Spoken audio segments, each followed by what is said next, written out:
Hello there, Star Wars Scran here, the fake KOTOR fan.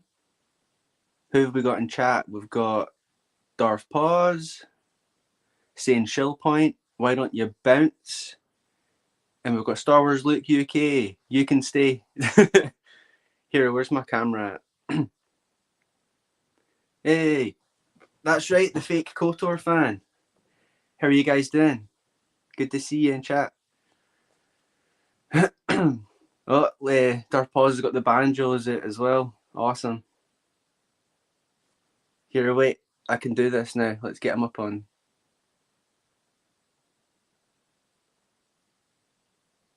Oh yeah, that's how that works. Nice. And there's Luke as well. Sweet. Darth Paws says Dash Star is going to save the EU. I saw you saying something about that. I didn't get a chance to properly read it though. Going good, Luke? Nice to hear it. Darth Paws, what's Dash Star going to do? How's he going to save the EU? I thought you were doing that.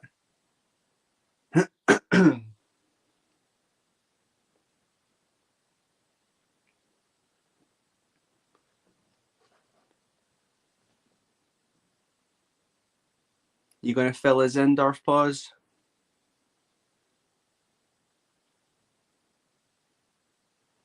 He's probably just trolling, to be honest with you. That's what he does. Anyway, let's see. We've got a couple things we can talk about. Oh, here he comes.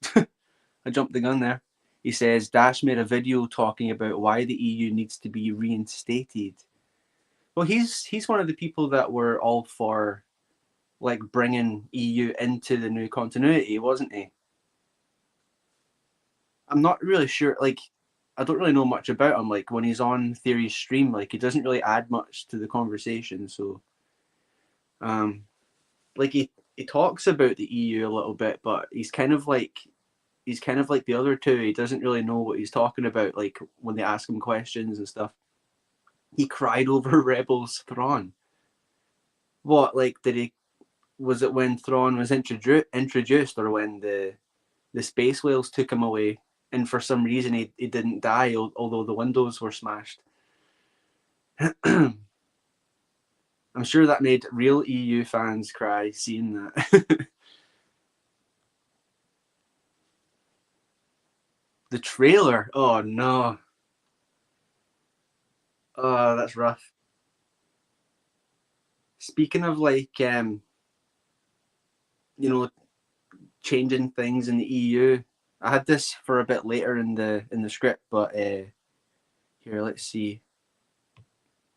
Have you seen that? I know Pause has. Have you seen that Heir of the Empire anime fan fiction that's going around? Oh, Patriot98 says the ending of Rebels is terrible for so many reasons. Oh yeah. Hey, we've got Star Wars Marvel Purist in the chat. A big shot. Big shot in the chat. Jar Jar jargon can't handle criticism. Yeah, so that's the dude that made it, right? So I even wrote down some points because I've seen a lot of people posting it around the place saying like, "Oh, you need to check this out. Like, you need to see this." And then it was actually when Pause shared it with me. He was like, "You won't believe this. Like, Mace Windu's in it," and I'm like, "What?" Let's see. All right, so it's back a little bit. Not to spoil it for anyone that's not read Heir of the Empire, but if you're an EU fan, you probably have. It was probably your entry point, right?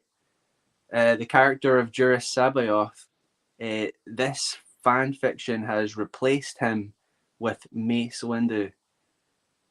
I couldn't believe it when I saw it. I was like, what is this? Purist says he's cooking up Star Wars Normie, may not be ready in time for the stream. Oh well, you can listen to this stream while you're doing it. I'm sure you will. You're a master editor. Your edits are insane. Aye, exactly. Vader 2. I mean, bringing Mace Windu back into it is That's like proper fan fiction, right? But it's talking about honoring George and stuff like that. George stated that he wanted to give Mace Windu a good death, and he did. So, and it's one of the pivotal points in Anakin's turn to the dark side, right? That killing Mace Windu is kind of him making the decision to take that leap. Patriot says, in the opening crawl of A New Hope, it states the rebels have just won their first victory over the Empire with the stealing of the Death Star plans. Then in the rebels finale, Filoni straight up violates canon and has them liberate an entire planet. Yeah, that's true. Will pointed out. Oh, there's Darth Shotter in the chat. He's been talking to me recently. Have you got a new name or something like that? I don't recognise your name popping up. Really, let us know. But yeah, what was it that guy said? Because I'm pretty sure he blocked Darth Pause from his Discord, right? When you asked him a question about the fan fiction. What was it he said about it? Because I commented on the video as well. I was like, oh, the other thing was the Chimera. It had the big logo painted underneath it. That's a Disney thing. So I don't know why they're integrating like Disney stuff into like EU stories. Let's see. Yeah, so in the comments section, the creator said regarding this change that the complaints about the Thrawn trilogy is that it contradicts the prequels, and he's basically attempting to tie the story into it by changing a few elements. And he said, but here's the thing, it won't change the overall story. Like where to start there? Like the contradictions here, let's see what you are saying first. Pause said, I asked him about Thrawn's painting on the ship. Oh, is that what it was? Yeah, that's a Filoni, like Disney Rebels thing. But yeah, like what contradictions do you think he's referring to? Because like the one you hear a lot about is obviously like the dates that are given for the Clone Wars. Like the time frame between the Clone Wars and Heir of the Empire. But like Timothy Zahn actually said that he spoke with George, and it was actually George that gave him those dates. So it is a little bit of a contradiction, but I guess obviously George changed his mind later on. But there's actually a few things in the books that I kind of take as kind of like semantics and how you can excuse it. All right, Darth Shotter. Well, it's good to have you here, man. Pause says Mace Windu being there isn't a contradiction, apparently. Yeah, well, that's what I'm going to get to because, well, first of all, in Heir of the Empire, there's a line where I'm sure it's either Heir of the Empire or Dark Force Rising, and Luke he's researching through the archives and he's learning about Jura Sabayoth, and he's like, oh, if this Jedi was still alive, he'd be about 100 years old, right? So Mace Windu is not 100 years old. So there's one thing. Unless they're cloning him, but whatever. Yeah. And then, so Luke says that the records are known for not being completely accurate. And then there's another part where Han Solo's talking about like when new governments come into power. He's like, why is it the first thing they do is like, they start reorganizing all the documents and stuff like that. So there is kind of like semantics to it. You can kind of excuse it. And I'm sure there were other retcons in there as well to make it make sense, That line is from The Last Command, Part 2, Book 4, right? Is that the one where the Nogarees don't kill Thrawn? And he says, that's not very artistic. When you change your tune, let me know. Narrow Dark, you need to change your tune. I saw you put a clip of me in your video. And I'm like, Narrow Dark took it too far, guys. He took it too far. There you go. bounce. Narrow Dark can bounce because he's just toxic, isn't he? Just punches down on Jacob all the time. So yeah, you can kind of make sense of those contradictions, but then let's see. Yeah, as far as changing the overall story, Mace Windu's dead, like we've pointed out. That's a pivotal moment for Anakin turning to the dark side. And then you've got to start thinking about other areas of the EU, like even in Heir of the Empire, it talks about the outbound flight, and then Zahn obviously wrote that novel later, which takes place. I think it's just as the Clone Wars are about to start, or maybe even earlier than that. Punching down on Theory now, his fans are big mad. Oh yeah, you can't criticize anything that guy does without his fans coming after you. Pardon me. So anyone that's read Outbound Flight, is there any like contradictions you can think of there with the overall story? Because obviously that's when. Well, here that's where I'm a bit confused because in Heir of the Empire, Juris Sabayoth it's revealed that he killed the original Sabayoth, but I think in Outbound Flight doesn't he like explode or something like that? So I don't fully understand the connection there. It's just a Google search away though. I'm sure I could find out. Narrow Dark says Outbound Flight takes place a few years before Attack of the Clones. All right, so it's that early, is it? Right. Okay.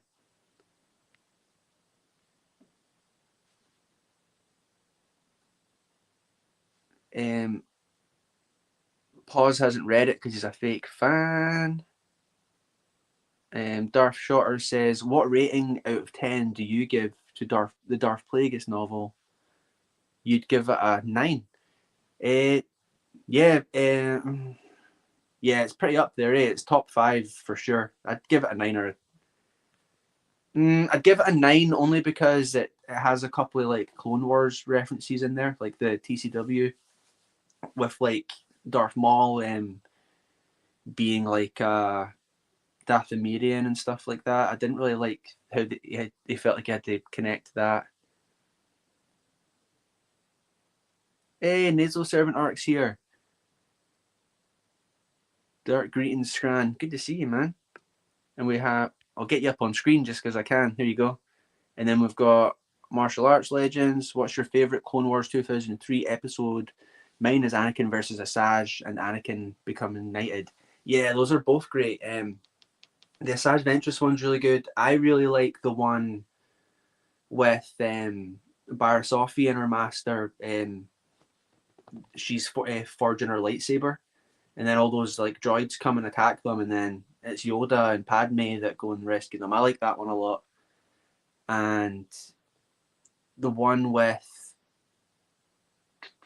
it has to be the Mace Windu one where he's going rampage like without his lightsaber. Is it Dantooine that he's on? There's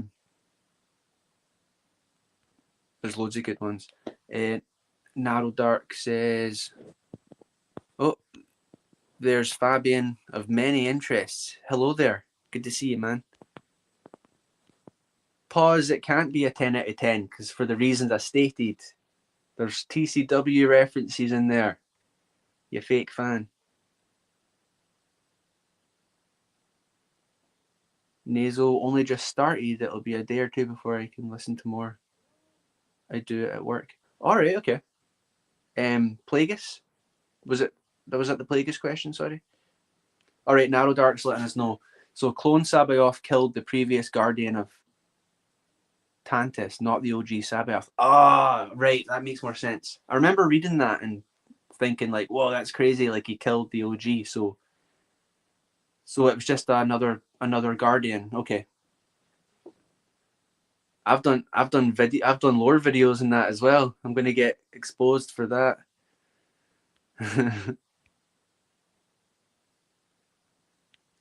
Patriot 98 says Anakin versus Ventress on Yavin 4 tops any of the duels in TCW. Oh, for sure. And she also dies there as well, doesn't she? And then they just bring her back. So yeah, bringing replacing Jura Sabaoth with Mace Windu does alter the overall story, especially things where um, like the evil clone, he does get killed. It's Mara Jade that kills him, right? So like Mara Jade killing him is a lot different than Mara Jade killing Mace Windu. It's like a really big difference.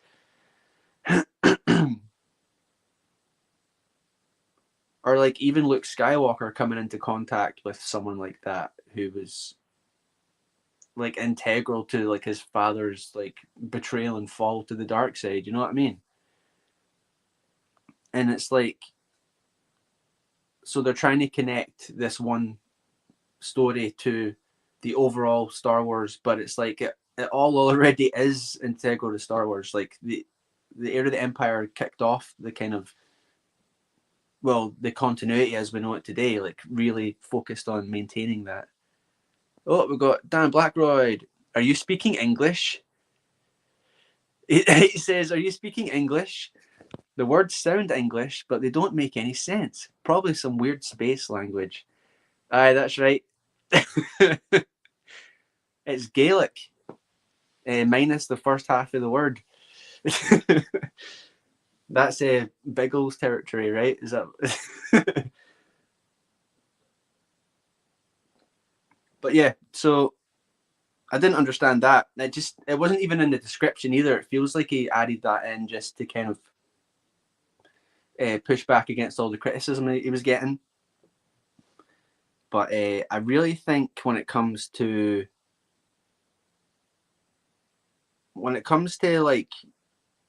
like fan films, right? If you're going to adapt something, you should probably be as faithful as you can to the source material, because otherwise, just to call it what it is, it's fan fiction. You know, it's not like an adaptation. So don't call it Heir to the Empire. Call it something else. Mace Windu Returns, or Vader 2. Aye, Vader 2 is the canon. That's right.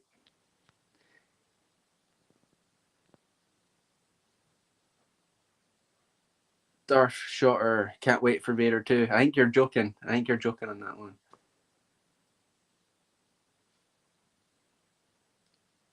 Well, like Dark Empire is canon, but it's kind of like, what would you call that? Quasi canon.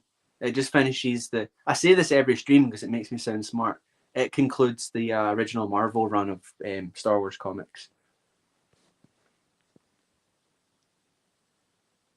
Nazo really hopes the Filoni film isn't called Heir of the Empire. Oh, it will be. Everything that guy does just takes from either Zan or who is it? Dave Wolverton.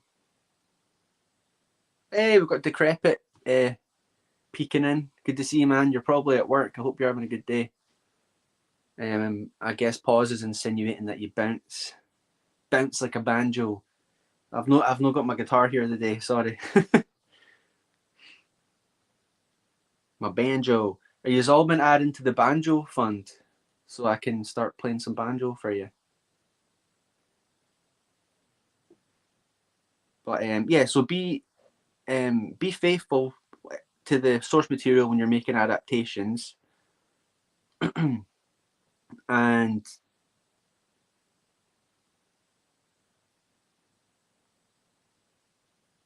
wait, I was talking. What is this? Oh no! What did I just click?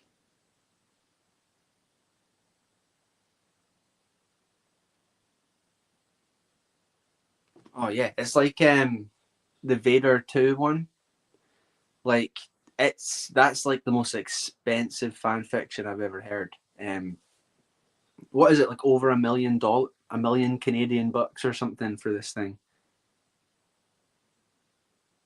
Um, oh, pause. You're adding to the EBN Puppet Show fund, but not the Banjo fund. That's poor, man. Poor show. Decrepit is gearing up for tonight, doing your stream to make up for Friday. Oh, nice one. Maybe I could even catch that tonight. That'd be cool. I know a Purist streams on a Monday as well, but I usually need to catch that on Tuesdays. 1.3 million. Oh my gosh. I heard they had to order in more baby oil for MegaCon. Theory and his panel of friends went through it all on day one. That stream was hard to watch. It was a bit cringy. Like, Scran needs a puppet show. I'll make the puppet show. I'll get that Baby Yoda doll back out. Gaps and friends. Thoughts on the use of AI? Oh yeah, that was another. Here, I'll get you up on the screen, Tony. That was another thing because we're talking about these fan fictions, like Theories one. Like, did you? I feel bad just like harping on everything he does, but it's like he's just not. He doesn't do his due diligence, and then when he actually does put stuff out, it's like what? Like, oh, I've not seen him. I've not seen him yet. Nazo. We'll keep an eye out for him. That yeah, I saw that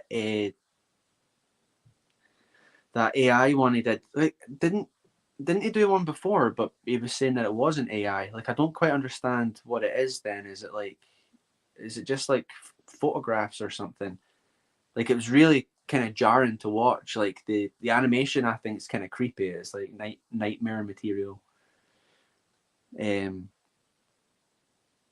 but it was like the thing I noticed, especially with AI, because maybe it's, is it like a prompter and it just reads your script? Because Darth Vader was, the Emperor asks like, is what happened with Ben Kenobi, and he's like, oh, I striked him down, and right away I was like, hold on, like striked. And then I even had to look it up, a Google search away. I was like, is it struck or striked? And I was like, strike's no a word.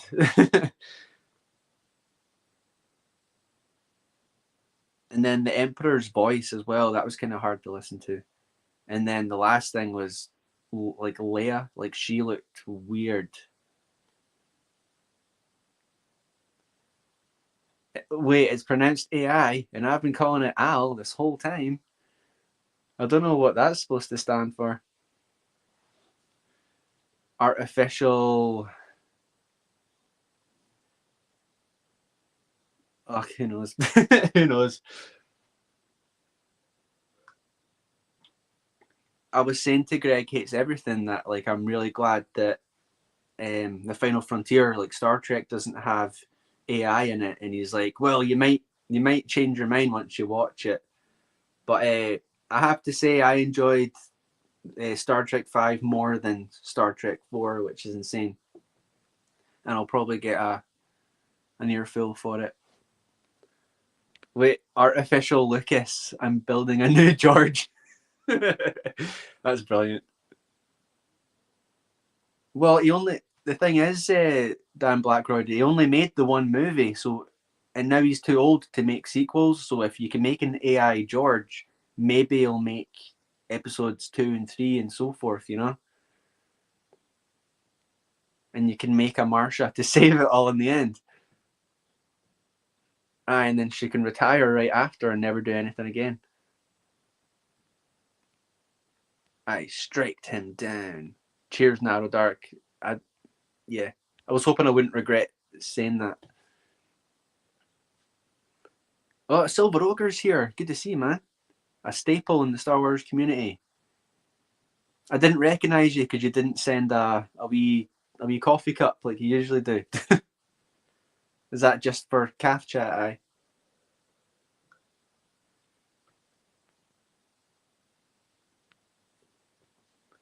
So let's see. Yeah, fan fictions. Avoid if you can, unless it's a faithful adaptation. All right. In any case, take your 1.3 million Canadian bucks and like make something of your own. I'm getting kind of sick of the, like, this is kind of hypocritical because I've got a Star Wars channel, but uh, like just people living off the back of George's creation, like selling lightsabers, selling merch. It's like, just make something of your own, you know?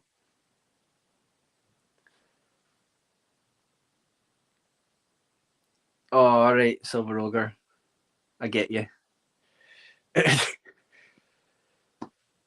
Theory uses AI to make up for his. Yeah, I feel bad. I feel bad slagging the guy,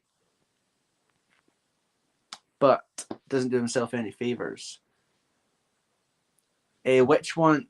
Which one of you? Which one of you linked there? Pause. I'm scared to look. I'm scared to look at anything Pause sends me because it's never. It's never good. It's never safe. Have you what? Martial Arts Legend says, have you watched Ewoks and Droids cartoons? I haven't seen any of the Ewok ones, but I have watched a good handful of the Droids ones. They're pretty cool. A bit dated. Hey, there we go. Is that right? Let's see. So in the mugs, that'll be Luke Skywalker's hot chocolate, and in the whiskey glasses will be some Corellian whiskey, right? All right, Everest Productions.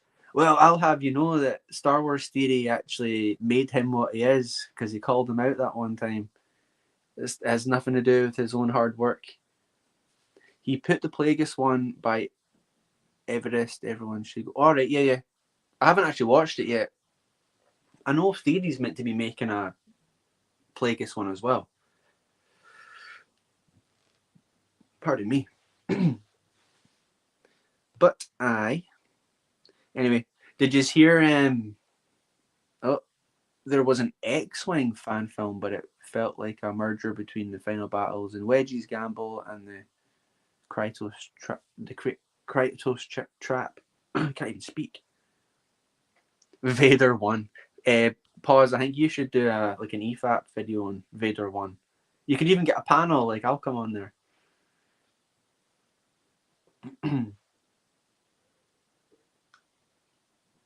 But I forgot you don't associate with channels that have less than 370 subs, right? Because you're a big shot.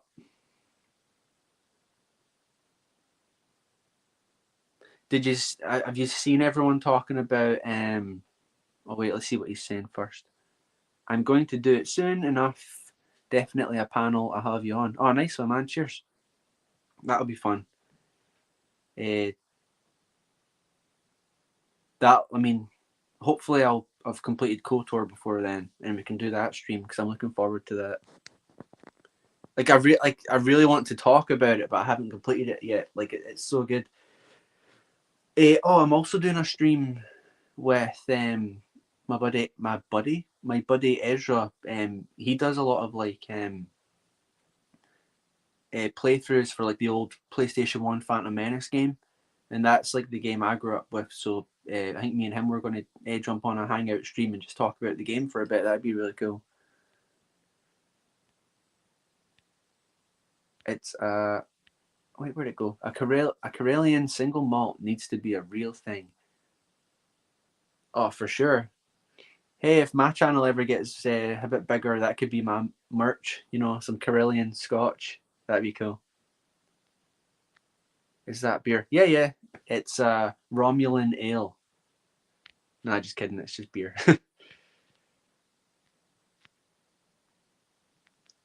What used to be amazing? Let's see.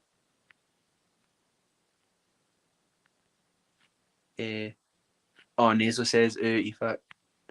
Yeah, a lot of those guys that do that, yeah. Oh, there's that's the worst one. Where is he?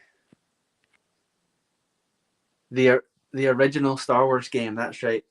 That game's awesome, by the way. I saw a video on YouTube, and these random guys managed to get an interview with the guys that made the game, and these guys have never even watched Phantom Menace because the game was like it came out before the movie was even completed, so they had to kind of make the Phantom Menace game without the movie being done, and they were only given like a handful of like sources to kind of pull from, and I think it's really cool how close the game is, like in feel, and like the atmosphere and stuff with that movie, like despite like the kind of lack of resources there, and they put a lot of work into like the dialogue and like multiple choice and stuff like that. Like it's really cool. The best levels are the Mos Eisley ones with Qui-Gon Jinn, and you have to kind of run around like trading stuff and getting your ship sorted out, or you can just run around like hitting everyone with your lightsaber. It's awesome. Do you think prequels are overhated? I thought you said overrated. Overhated. I think people lie and say that they're overhated. I don't know anyone that really hates them apart from uh, Echo Base Network, who hates Phantom Menace and Attack of the Clones, which is a sin. True visionaries able to make a game that great without having anything related to Star Wars to draw from. The start of a legend. The start of a legend.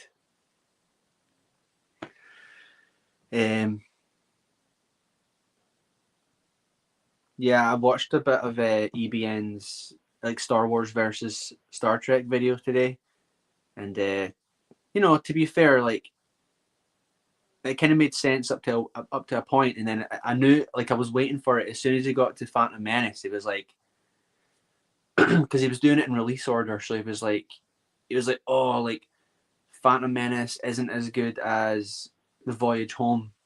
And like I watched Voyage Home, that's the one where they have to go back in time and take the whales back to the future. I was not a big fan of that movie, and I certainly wouldn't grade it above the Phantom Menace for sure. I haven't bought all those Legends books Tim keeps telling me to buy. I'm way behind. The Phantom Menace is the release order. That's true. Coffee brand coffee. Well, this is Britain, so everyone just drinks like instant coffee. It's disgusting. But don't call me British. Don't call Scottish people British because they'll no like it.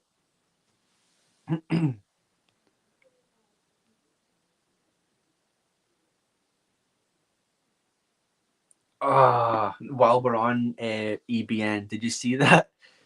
You will have seen it on the United Spacers Alliance channel, like the video where like they're driving into Disney World. I couldn't believe that. Well, I could believe it, but I guess it's okay as long as it's for free, right? Why did I know Darth Pause was going to do that? We troll. What about tea? Brand tea. Well, in my household we drink Tetley tea. Tetley's where it's at. I don't know if you can hear that. My neighbours are like shouting their heads off. He's Scottish in the enemy's land. That's decrepit. Everything is free in the fellowship. You'd think if they all got the Isom comic for free, they would have at least read it, you know? That way they could talk about it instead of just talking about how much money the dude makes. Scran, do you accept the critical drinker in your land? Well, that I don't know. I don't know where in the country he's from. So if he's from up north, you would call him, what does he call them? Chukters. If you're from up north, you're a chukter. But if you're from the city of Glasgow, anyone that doesn't live in Glasgow is a chukter. That's how they roll. I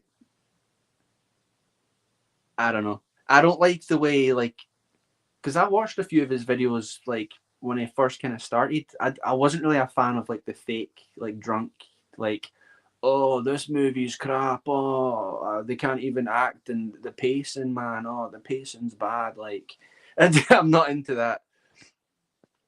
I used to get Scots are awesome. Cheers, dude. Eric July hasn't even read Iceland. Yeah, that's kind of my point. Like whenever it was someone else that pointed that out to me because um Irish over Scottish over British.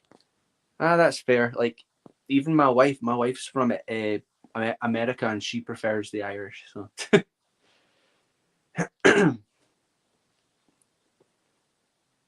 uh, Ireland forever. All right, decrepit.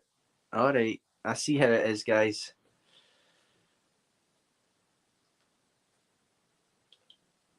But you're forgetting Australian. We've got Dan Blackroyd in the chat.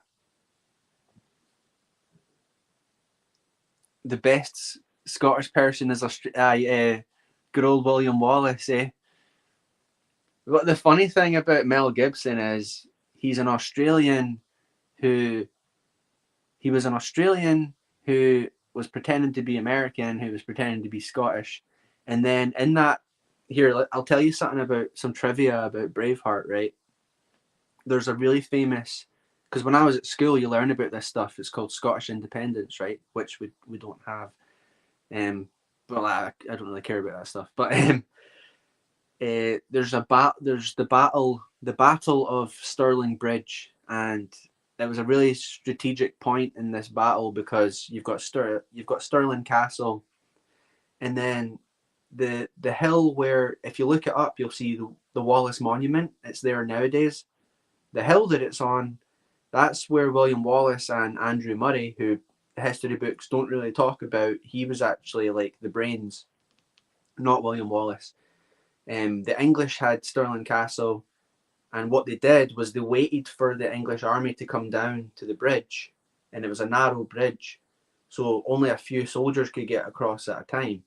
And then the Scots came down and like picked them off as only when some of them were across, right? And it was really strategic and helped them win the battle. In that movie, there is no bridge at the Battle of Stirling Bridge, and just kind of a lot of historical inaccuracies. Still a cool movie, but overhyped. I'd say it's overhyped for sure. Plus, anytime you go anywhere, people just scream freedom at you, which is kind of cool.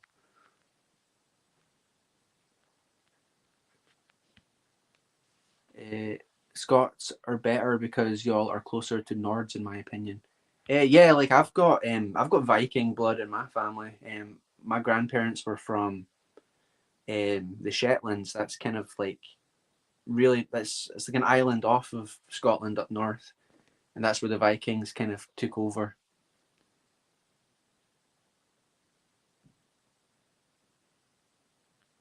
Vikings are legends. Wait, what is the Prema? No, that's like a Marvel thing, right? Wait, what's he saying? Tony Stark brought it back. I've not watched Marvel in a long time. Lord of the Rings films are historically inaccurate but still beloved. No, they're like you're obviously being facetious there. They're obviously like an alternate history, but they're also not accurate to the novels. Um, but they are pretty faithful to it. I think, in terms of I don't know. I'm not a big Tolkien guy either. It was in Braveheart. The king can sleep with the. Oh, that's right. Yeah, that was a thing for a long time, wasn't it? Not anymore, fortunately. Yeah, um the king could sleep with anyone's bride before the husband. That's right.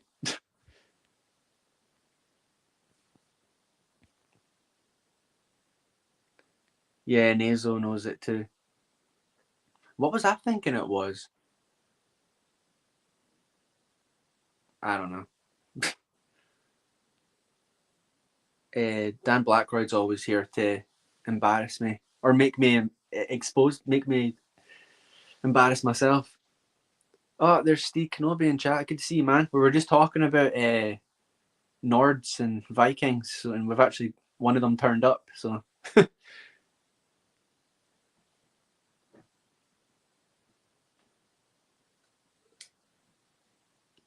right, let's see where did we get to.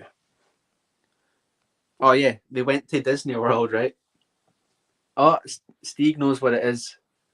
It was completely made up for the movie. I think it wasn't instituted in that time or place, but I could be wrong.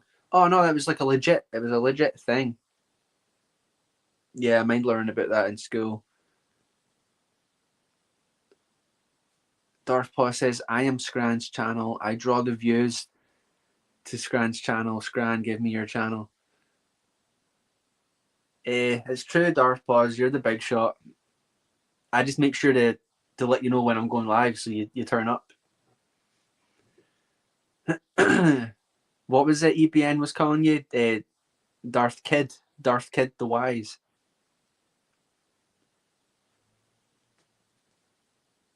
I go straight your, I go straight Decrepit's thoughts, which is retroactive because I just make videos based on things that he tells me about.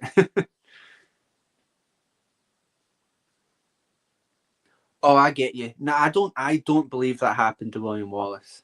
Uh, he gets really really romanticized in that movie, and I don't think he was a particularly nice guy, to be honest with you. Um, yeah, totally glamorized and romanticized. But if you go to that place I mentioned on the hill in Stirling, it's Wallace's monument. I've walked up there a few times. It's cool. But like you go inside and you go all the way up, and they actually have his like double hand. Ugh, it's a long sword where you hold it with two hands. But someone broke in like about 10 years ago and stole it, so it's like a replica that's in there now. Oh no way! OG Star Wars is in the chat. Happy to have you here.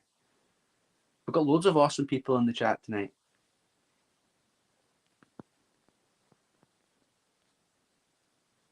Darth Kid the Based. Oh, did I say Darth Kid the Wise? Darth Kid the Based. William Wallace was actually a nobleman, not what he was portrayed at in the movie. Yeah, yeah. And like I said, there's another guy called Andrew Murray who a lot of the things William Wallace gets credit for wasn't actually him.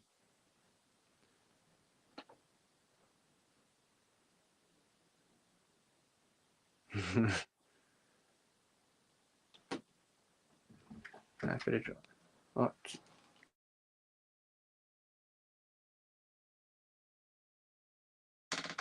lads, the little porg just dropped me in some hot chocolate in my favourite Star Wars mug. What a legend. Wait, let's spin it around. When I move country, this has to come with me. It's awesome. It's not a Disney mug. Well, it might be. Wait. Oh no. Can I look under this with it spilling it? We're good. No Disney logo under there. We're good. Yeah, Nazo. I married a girl from America, so we've been married about 5 years, so we're going to move over there and be closer to her family. Should give her. No, she's actually pretty base. She's kind of grown to not really like Disney Star Wars.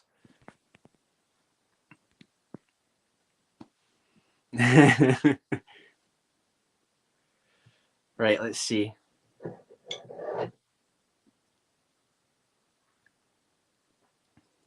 What a legend.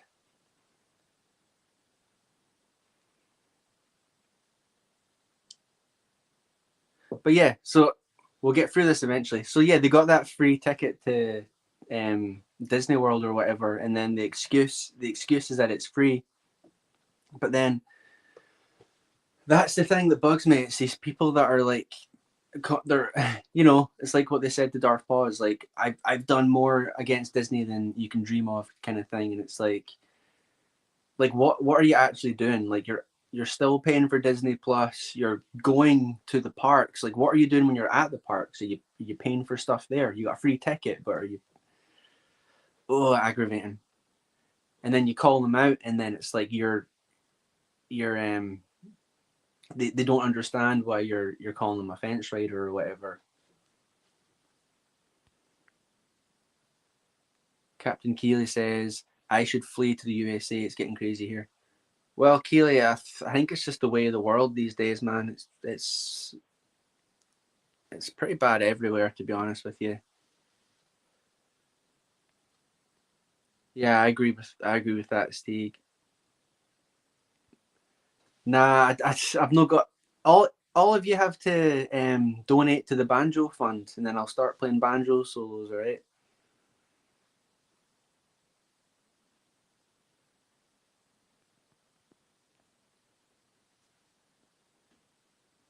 All right, man. I mean, more power to you. It's just I don't see I don't see you out there like telling people not to do it. You know, I don't see you out there like advocating for people like not to do it. Whereas these other people are. They're saying like every single live stream, they're like, cancel Disney Plus, cancel Disney Plus. Oh, but I get to keep it because my kids want to watch it. You know what I mean? It's that kind of hypocritical thing. No, we don't have Disney Plus. That was my brother's account, which doesn't work. So nice try. I bet Pause is going to jump on that now. She's been here for 2 minutes and exposing me as a shell. Yeah, no, we don't. We don't use Disney Plus. Scran exposed. I can never. What was it? Coach was saying. He was saying that like uh, whenever someone super chats that to him, he's like, oh, I remember. I've still got Disney Plus, and he like his picture of the guy looking in the mirror like, oh no. No, we don't. I don't know how you're watching Simpsons. Although Dan Blackroyd is a big Simpsons fan.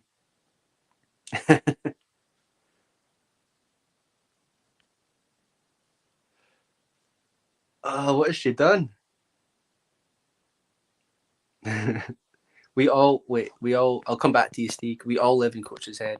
Well, especially you, because you told him to bounce that one time. Saw one of them claim he had cancelled his Disney Plus years ago.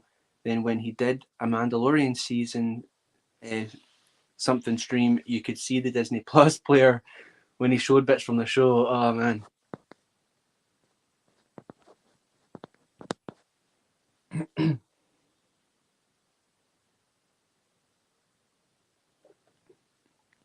Lil Porg, we do not pay for Disney Plus. Oh, Darth Paws loves his Disney movies. What's your favourite again, Paws? Was it Wally? Wally's your favourite, aye? With Bob Iger. No, I play golf with Donald Trump when he comes over to Aberdeen in his private golf course.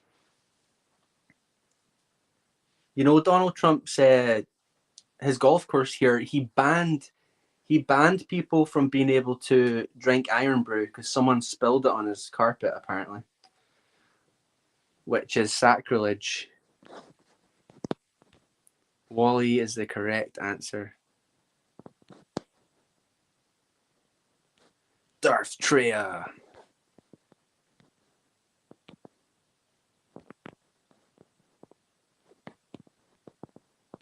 Not wait. Oh, that's the wrong one. We don't have an account on Disney Plus. What are you talking about? Telling people to cancel Disney Plus while also having Disney Plus is some Homer Simpson level of stupidity.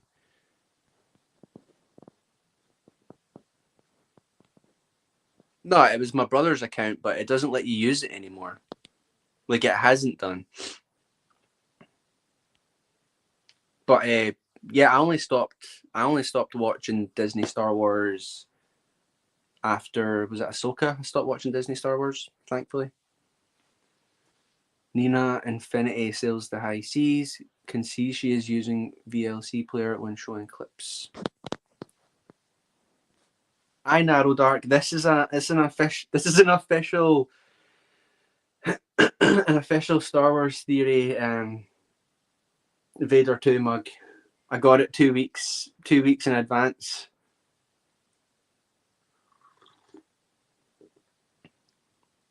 Zero times, because Marvel is not worth watching either, to be honest with you. Maybe up till I followed it up until Infinity War Endgame. That's after that I kind of lost interest. Right, let's see.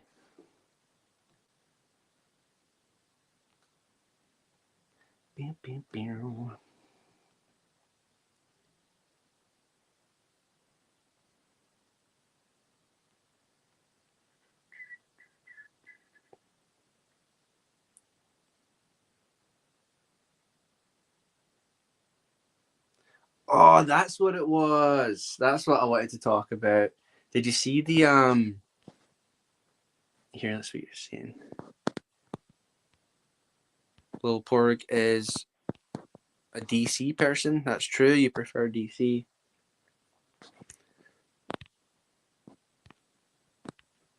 Lil Porg, you'd get on with Dan Blackwood because he's a big Simpsons fan, from what I can tell.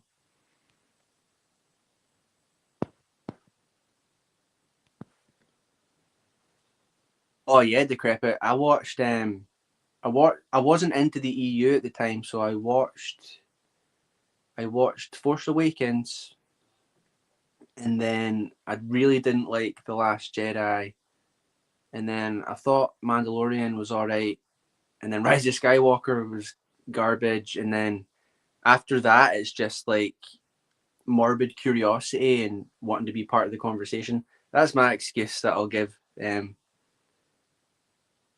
Wait, what's in this list? Andor was garbage. Boba Fett was garbage. Kenobi, I would argue, is like worse than The Last Jedi. And then Ahsoka's probably even worse than that. And then you had enough, yeah.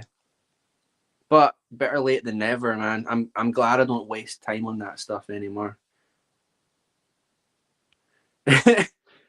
Well, my kids need to watch their mermaid show, right? My kids.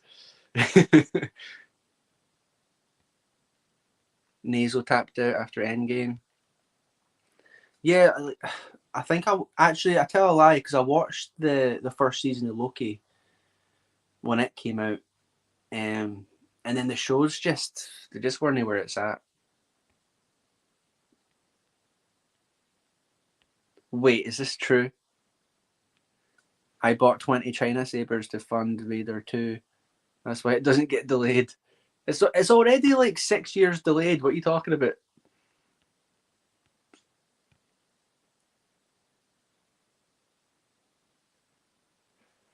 Lil Porg's no shell. She's just here to embarrass me. She didn't watch Ahsoka like at all. Like I watched it. She didn't watch it.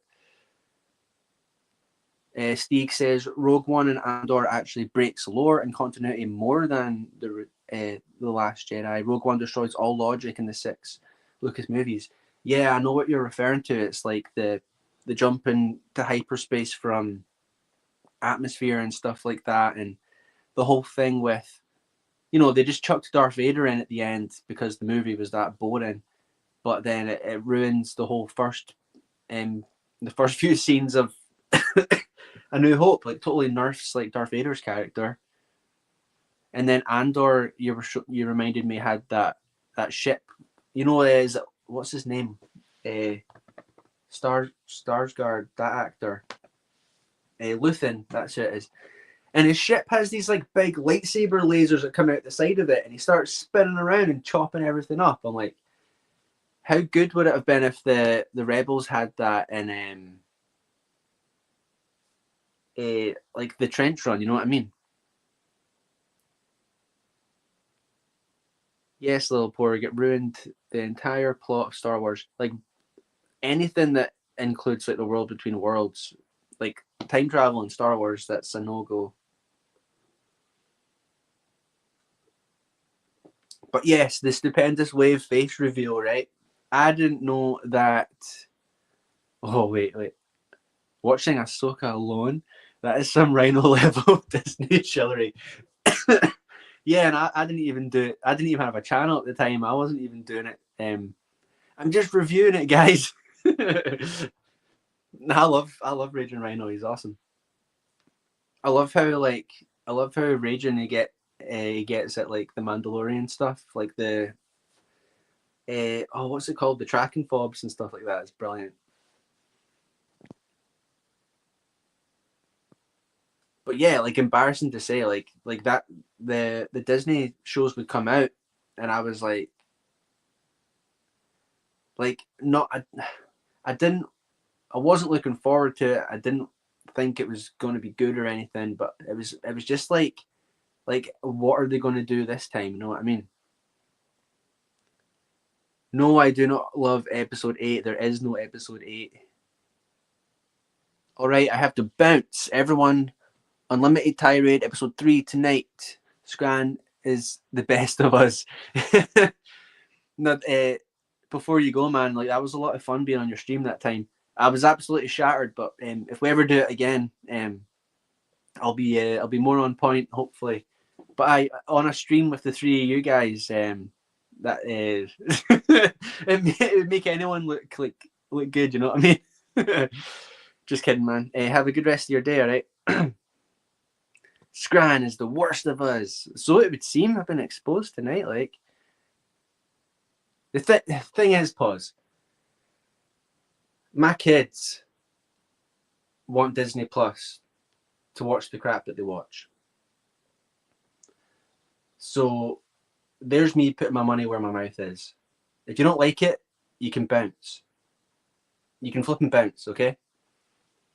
My kids, they love their mermaid shows. They're older than you, Pause. They're about 15 years old. You're just a 12-year-old kid. You're just Darth Kid, all right? And I'm going to keep saying bounce. That's how I talk, all right? And when it comes to Star Wars, I like the original trilogy. I'm an OG Star Wars fan. I like the original trilogy, and Revenge of the Sith's okay. But 1 and 2, you can keep them. You can keep them, man. And I'm just not interested in the EU. George Lucas doesn't care about that stuff. He doesn't care. Aye, it's all true. Everything I said is true. Naso says, I'm worse than you, Scran, because I'm still paying for it. You're all good, man. Like, pardon me, I generally don't go out, like, bashing folk for it either. Like I couldn't really care less how people spend their money. It's more the people that are advocating for it, but like being hypocritical. You know what I mean? He's an Ewok hater too. Well, in his video today, he was that's right. He did say he wasn't a fan of the Ewoks, or was that Nick maybe? Because he was saying in his Star Trek video today that he did like the Ewoks. And if you don't like it, you can bounce. A wee bit of an echo. Maybe I'll turn it down a little bit. It's probably this room that I'm in.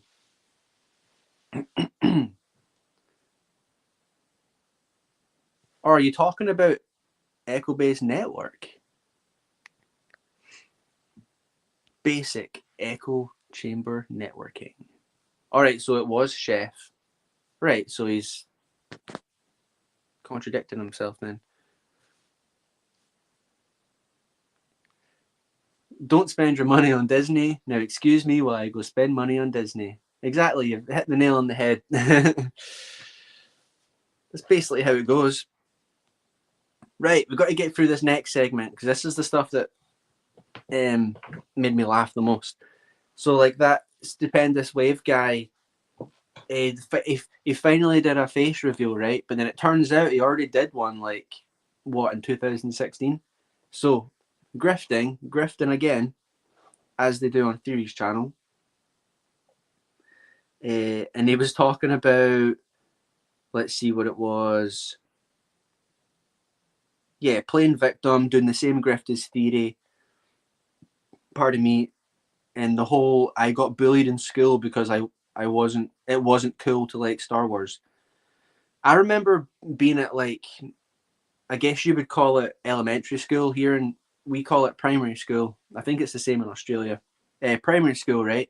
I used to bring my Attack of the Clones toys to school for like show and tell, and I like playing with them in front of the class, like not knowing what I'm doing.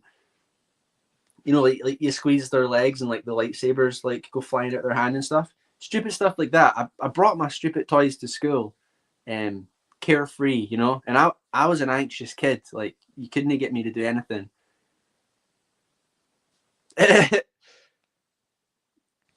Well, that's how I justify it, Dan Blackroyd. I pay for Disney and I stream it to my Patreon, and then you've got like everyone else can watch it for free. You know, I'm stopping about 80 people from paying for Disney Plus.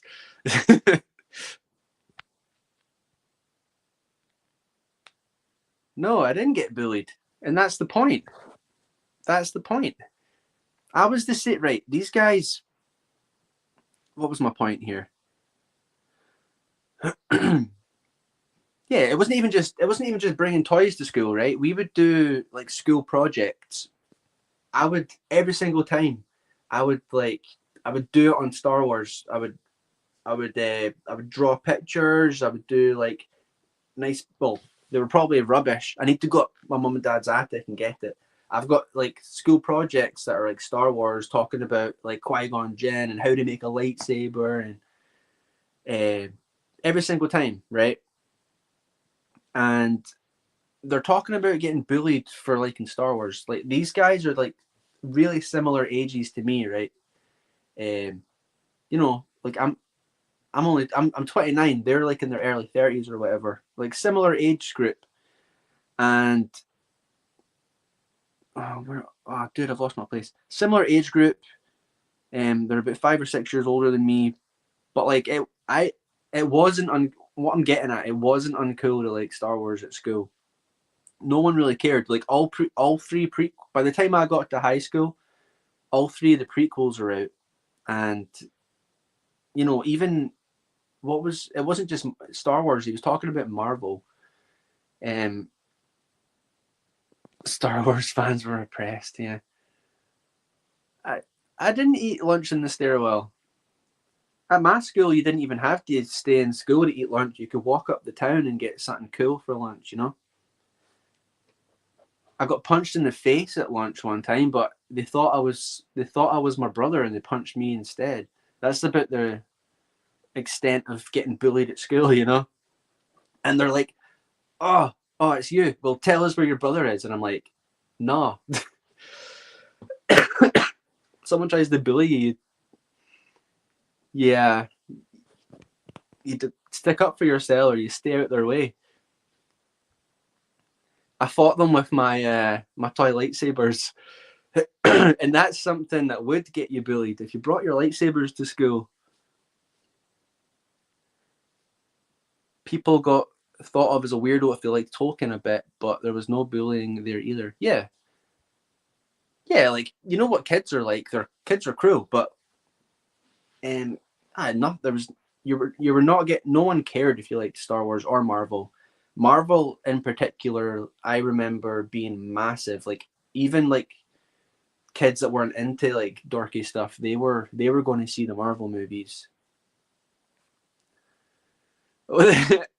All the Disney Plus wasn't even a thing when I was at school.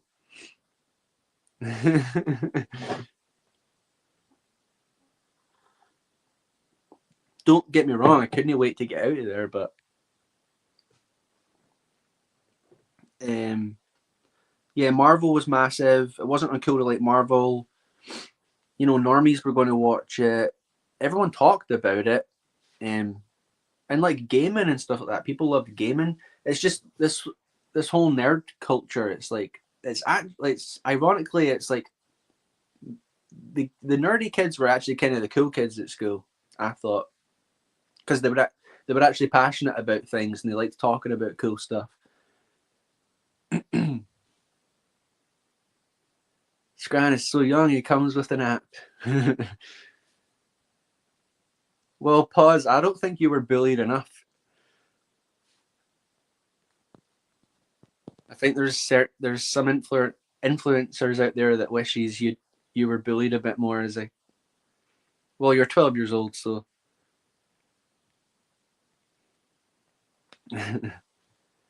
Let's see.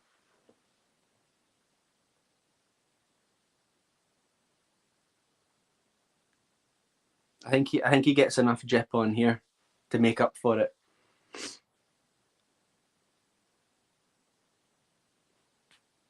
Yeah, I'll leave that up just as a reminder for him. Let's see. Oh, I wrote down a little list of things that would get you bullied at my school, right? So you wouldn't get bullied for liking Star Wars or nerdy stuff. You got bullied for behaving like a weirdo, like we talked about. That's dressing up as Anakin and bringing your lightsaber to school and pretending you're Anakin, right? Like I did that in my own time, like at home where no one could see, like a normal person. You'd get bullied for the kids that are like super into anime and they try and like put like energy balls at you and they think it'll actually happen. They're like, "What?" That'll get you bullied. I don't know. You'd get bullied for like not wearing deodorant. That was a big one. Like the teachers would actually be like, exactly. Do the weird stuff at home in private." I used to I used to dress like fully in white. I had these like stupid cowboy boots that were like my Jedi boots. Stinky Scran, that's it. I had this green like bathrobe that was like my Jedi cloak, and I had this like a drumstick that I'd wrapped in like blue tape. That was my lightsaber. Oh, there's Matthew. Good to see you, man. I was a Star Wars fanatic. Disney cured me of that. Though I still like the old movies in EU. All these companies that have taken over old properties have ruined them. Yeah, it's true, man. It's a shame, but like you say, you've still got that old stuff. Um, like I did that video. What was it? Star Wars is dead with a question mark, obviously. But like a lot of people obviously didn't watch it because they're assuming that I'm saying that it is dead. When the whole point in the video is that you still have all the good stuff out there to watch and to read. You know. William says Pause isn't 12. That's fake news. He's a 26-year-old boy. What's that thing that Tim says? Forever 26. You know, like the shop in America, is it Forever 18 or something like that? Forever 26. This is probably one stream you should private when it ends for your own preservation.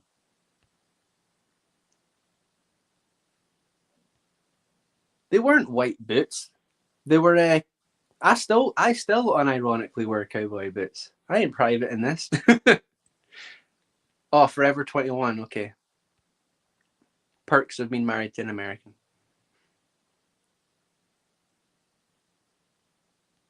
Yeah, exactly. Exactly, George Lucas. George Lucas in the chat.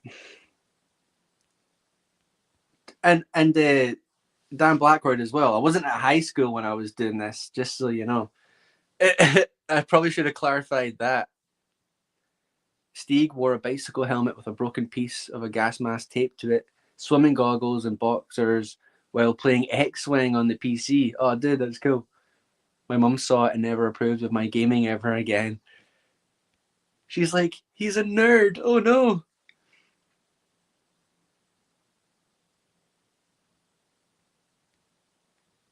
Aye, that was last week. The channel really attracts people that like to punch down on me. What can I say?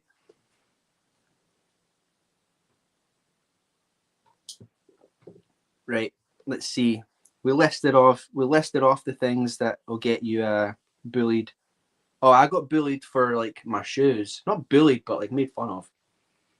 I had these like like Converse. Well, I had like an off-brand, and the white bit at the front was like massive. It looked like clown shoes, and I thought they were awesome. But I used to get made fun of for wearing these clown shoes to school. Right. Let's see.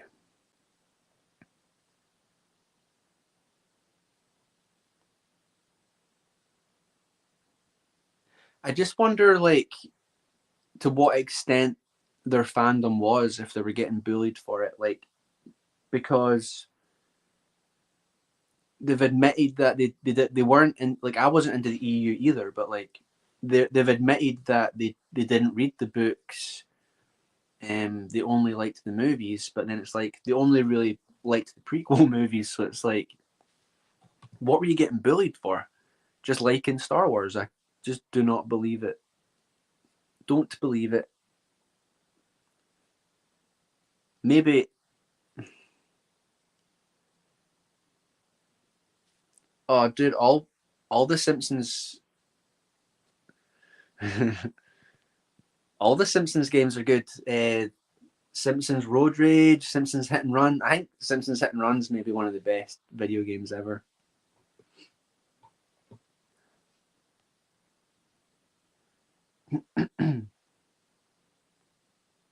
But again, like, I'm not saying that no one ever got bullied for liking Star Wars. It's not like a common occurrence, and I just I just don't believe them when they say it, because they're always pulling the fake victim card for their grifts and getting attention. Oh, yeah, there's Darth Shotter, like, yeah, nail in the head. You'd think the Harry Potter fans would get bullied way more than the Star Wars fans, to be honest. Oh yeah, like I say, it's the kids that like reenact it, like in the playground. You know what I mean? But like everyone knew I loved Star Wars at school. Um, that's like the extent of it. Oh, he likes that.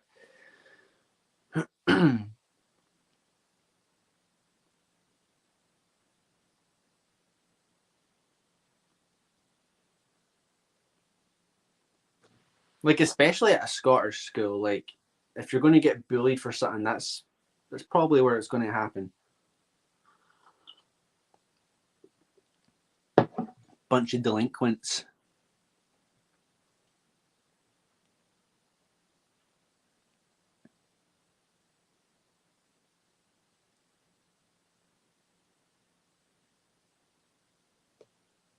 But like, for like the older people, like the actual OG fans in the chat, like, what was your experience with that? Like, if you were into Star Wars as a kid, am I talking rubbish? Like, was it a hard time or what?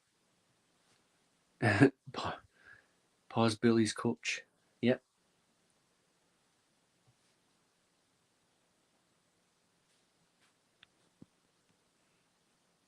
Dan Blackroyd can see right through me. He's not having it. Dan Blackroyd was there day one, like, doing the bullying. That's what I think. From the very beginning of the journey with George. So 19. Let's like the Phantom Menace came out in '99, so I think he started working on it around '94. That's the beginning of the Star Wars journey. That's so stupid.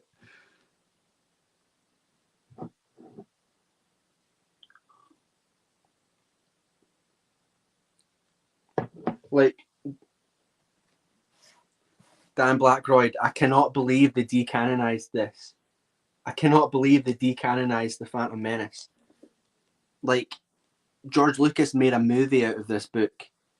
It's insane, and then they just decanonized it.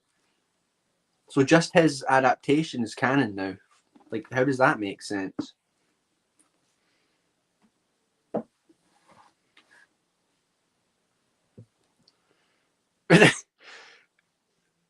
Is that true? Aye. Steeg says nobody got bullied for liking Star Wars. When I grew up, lots of parents thought it was for kids, though, since it had toys and whatnot. But I never saw any bullying with any fandoms back then. Yeah, like that's cheers for sharing, because that's kind of the general idea that I get from it.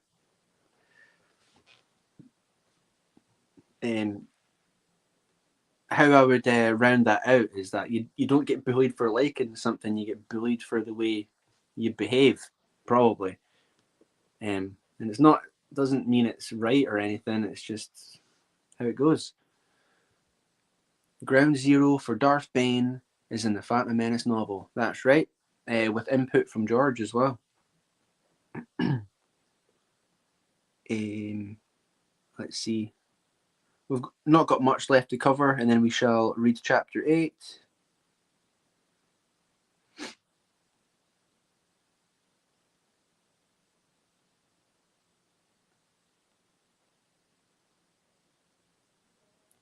Do you think Darth Paz gets bullied at school?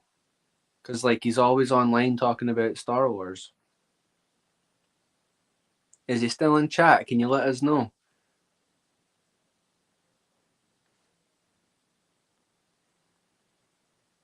He's probably getting ripped silly on a daily basis, to be honest. I bet his grades are failing as well. He doesn't do his homework. He just sits up on live streams all the time.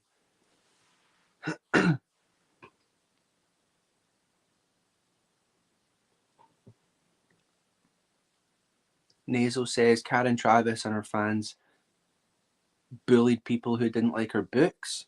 I've not heard that before. Can you elaborate on that?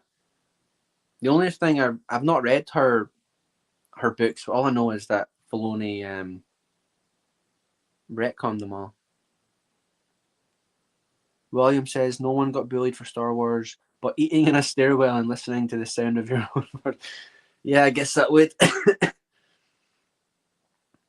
You heard it from Matt Wilkins. I can't remember if he likes her novels or not. I don't remember.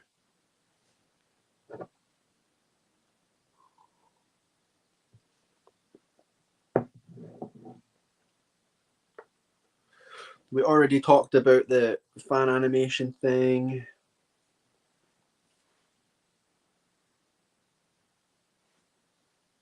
Let's see.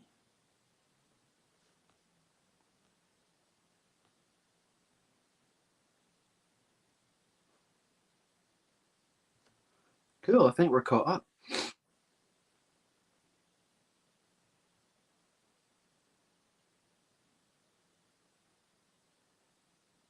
Nice one, dudes. We are caught up on the script. I'm looking forward to getting back into Shatterpoint because we obviously missed out on it last week. I had it was my first stream with StreamYard, so and I was ill, but I had Darth Paz and OG Star Wars on here, which was awesome. I was really chuffed that they managed to come on because it was obviously the whole Legends Con got cancelled and all that stuff. So we will get back into the novel, get back on track. Keeley says, never liked her or her work. Republic comics are superior anyway. That's right. She did like the Commandos like novels and stuff, right? That Filoni likes to take from. I like her books, but boy, is that a poor way or an offer to behave. Chuck Wendy. Shadows of Steeg thinks that Shadows of the Empire will get a remaster soon. Well, it's like Disney just seemed to pick out like the popular ones, right? And they've been releasing those. Is it like Black Series figures and stuff like that? Some of them actually look pretty cool, but like the Shizor one, I really want to get. I really want to get some EU action figures like Jaina Solo and stuff like that. That'd be really cool to have. Right.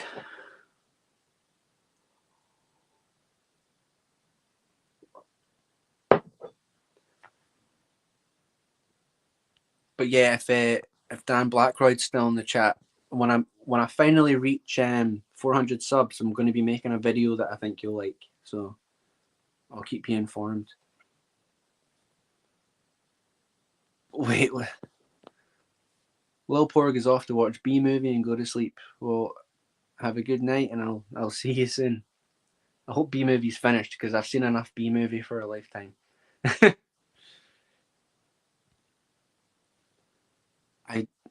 I don't think I know remastered version of the game. Disney has nothing to do with it. Oh really?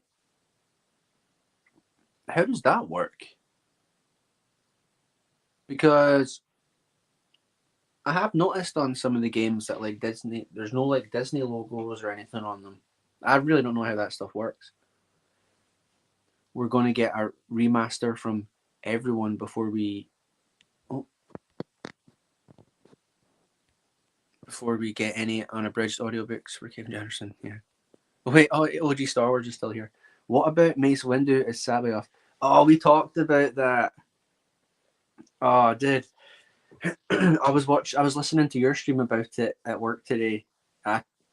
When I found out about that, I could not believe it. Like, and the excuse is that it doesn't change any it doesn't change the overall lore and characters and stuff. Like replacing Sabayoth with Mace Windu changes a lot of things. Like even if you get into like the Outbound Flight, the Last Command, where he dies and stuff like that, and it's like what you're going to have Luke Skywalker meeting Mace Windu. I wish you were here earlier because we kind of went into it in a bit more depth. But if you're going to make, basically, my thinking is that if you're going to make an adaptation of an EU book, you should be pretty faithful to it. Like you can have your own like stylistic choice and stuff, but be as faithful as you can to the story, because anything you do that alters it, it has a knock-on effect. But they don't see it that way. They don't understand how canon works. Mace Windu would also be dead from old age at that point in Disney canon. Yeah, but I guess they could. You know what? You know what fan fictions are like. They'll just like have him as a clone or whatever. But for some reason he's still all scarred up, like from when he. I don't think it showed you his hands. I guess if his hands like robotic, it's actually him, which is ridiculous.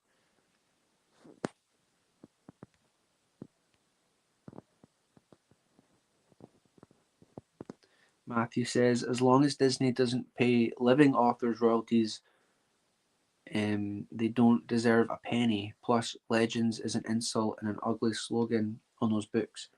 Yeah, I tend to agree.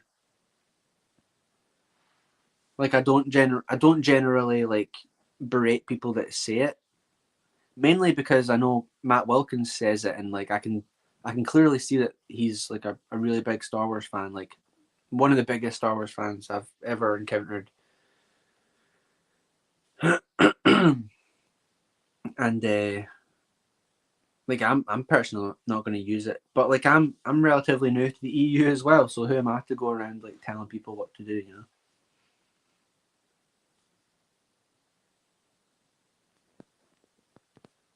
Mace can't shoot lightning if he had mechanical hands. Oh sure, yeah. Oh, well spotted. But it's a fan fiction. They're not gonna care. Let's see. Steve says the Black Series figures don't give Disney a dime. Tommy looked it up. Hasbro paid. Oh, I'm having trouble reading that. There's numbers. Reading's hard, guys. 73 million, I think it was, for the rights. Oh, okay. So Hasbro have the rights to it. Disney gets nothing outside of that. No percentage of the figure sales. Oh, so they like initially paid for the rights and now they have it. That's interesting. Because I would like to avoid giving them money if I can.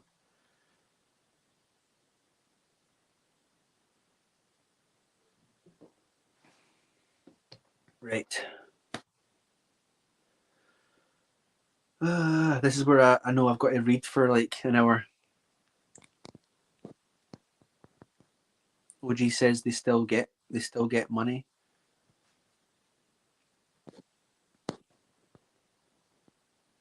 Like, yeah, I don't know how to make sense of that stuff. I'm not even going to attempt to make sense of it.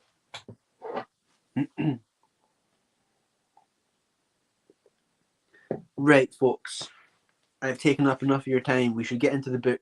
We've been going about an hour, 25 minutes. Chapter 8 is called Lore Pelek, and this is the. It's been 2 weeks since we read it. This is a character that we've been introduced to. Wait, is that the name of the character?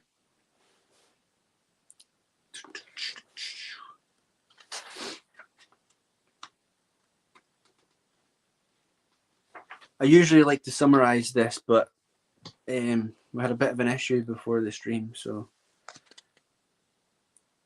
On the rock above, the Lord Pelek, the Lord Pelek, spread his corded arms, leaning out over the drop, toppling as though he thought he could fly. Then, at the last instant, he sprang forward into a dive and carried him toward the center of the crowd of Balawi. Where they massed around the steam crawlers, the killing began. So yeah, this is the dude that I believe they've been looking for, that they think can cure the group that Mace is with, that have these creatures in their heads, right, that are killing them. Nice one. Let's see. 1, 2.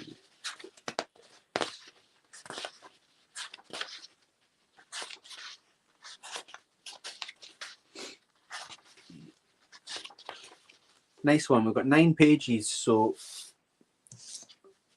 that's not too bad. Pardon me. I am going to quickly run to the lavatory, and then we can get reading. All right. People usually drop out when we get to the book, but it's all good. I will be back in a second.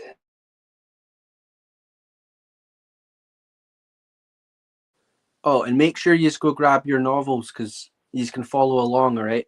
Chapter 8.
Somehow, Scran returned.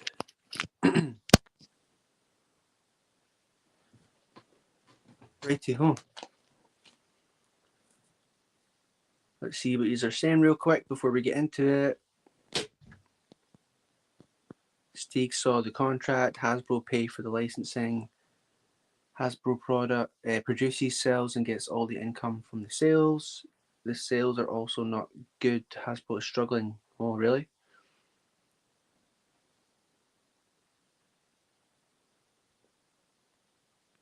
Shell point time. Darth, pause. Where did you go? Because I was asking you if you get bullied at school for liking Star Wars. And I came to the conclusion that you probably do. And that your grades are also slipping because you spend all your time on YouTube. He was bouncing around. Nice one.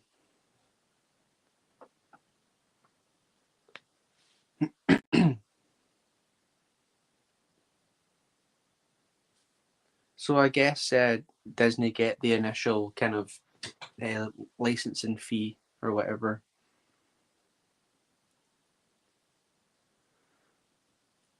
Nobody likes.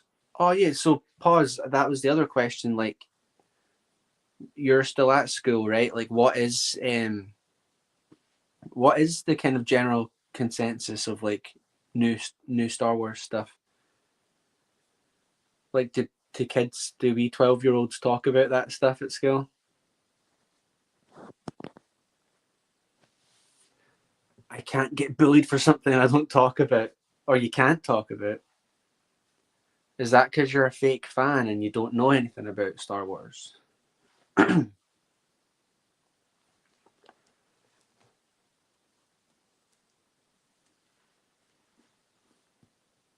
The general consensus is nobody even acknowledges it. Marvel is still a tiny bit relevant. All right, yeah, I can imagine like young kids still liking Marvel. I know when I was at school, people were. Cool. Right, let's do this thing. I'm still gutted that the hardback version doesn't have the opening with George. My understanding is that that's in the paperback version, but it's a bit annoying. Would be cool to have, or like the copy that has like Prelude by George Lucas. I like that stuff. Okie dokie.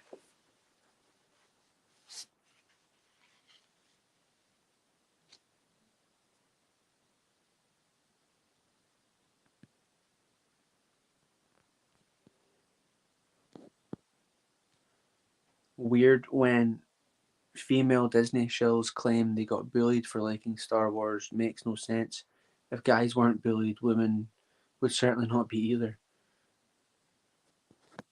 Yeah, I don't. Yeah, like I say, it was not going on at school. Mr. Glass, let's do it. I like talking to you guys too much.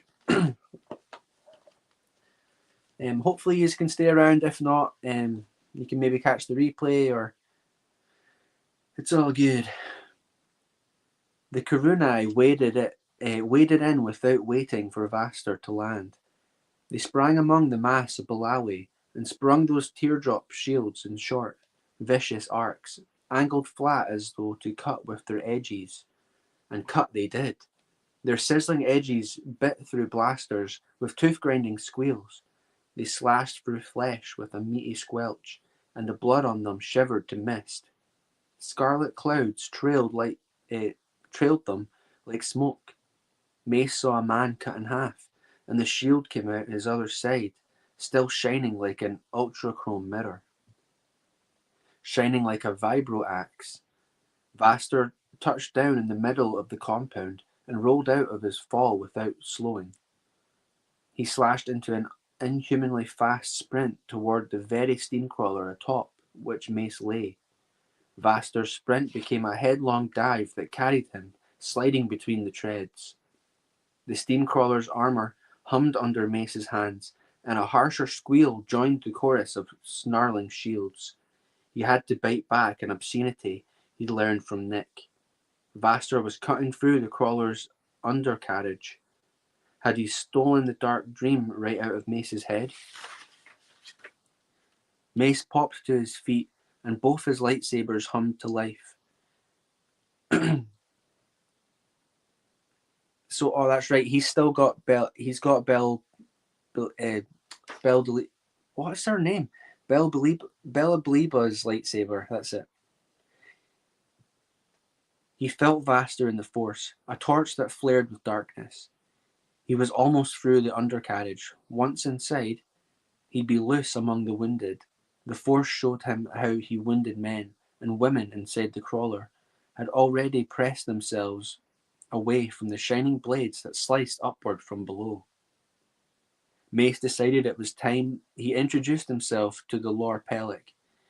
He sprang into the air, flipping high over the steam crawler's turret to land on its flat mid-deck armor directly above Vaster.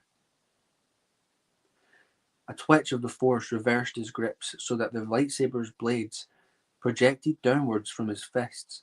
Then he dropped to his knees, twisting to swing the blades in a circle around him. The vibro shield is not the only thing that can cut steamcrawler armor. A disc of that armor, edges still glowing from the lightsaber cuts. Mace still kneeling in its center, dropping straight down like a free-falling turbo lift. That's pretty cool.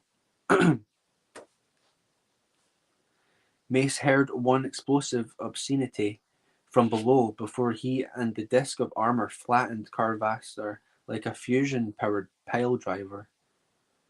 The interior of the steamcrawler was crowded with wounded men and women. One of them brandished a heavy blaster. Mace slashed it in two with a flip of his lightsaber.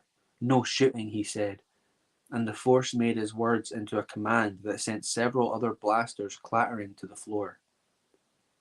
Vaster lay pinned face down to the deck, half stunned. Mace leaned close to his ear. "Car Vaster, I am Mace Windu. Stand down. That's an order."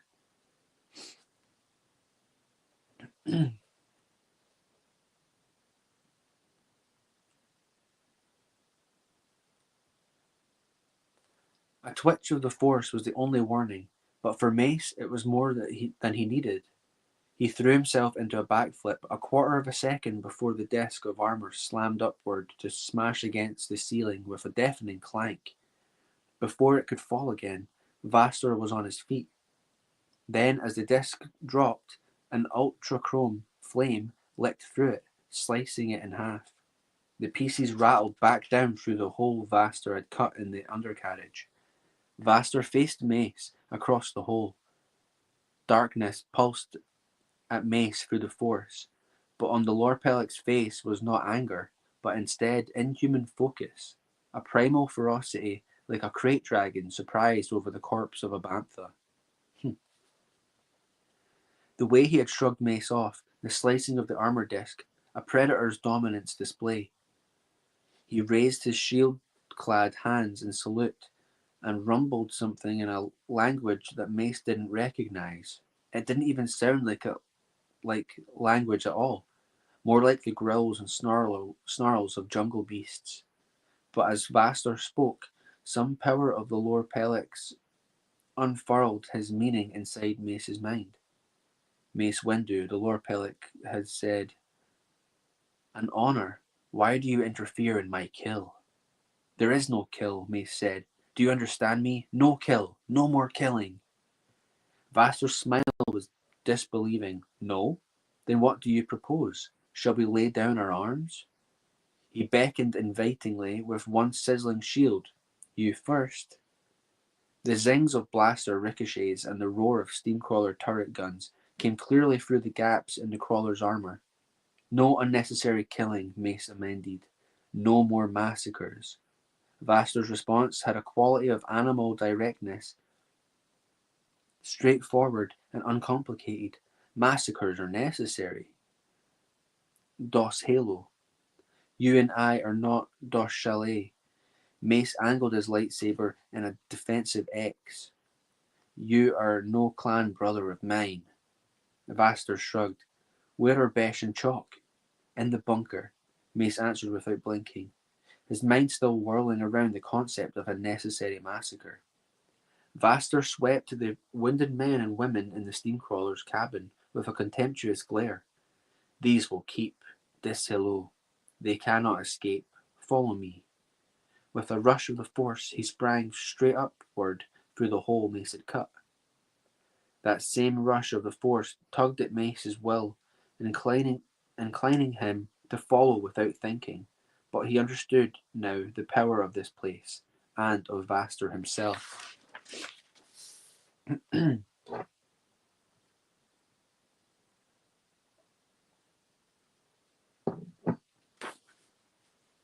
You'll have to do better than that, Mace muttered. He turned his attention to the terrified Balawi around him. He gestured, and all the discarded blasters flipped from the deck to hang in midair. With a single swift flourish, he sliced every one of them in half. Then cast their pieces out the hole. Listen to me, all of you. You must surrender. It's your only hope. Hope of what? A man said bitterly. His face was grey. He wore a Bacta patch over a chest wound and clutched the stump of his wrist just above a wad of spray bandage that served him for a tourniquet. We know what happens if we're captured.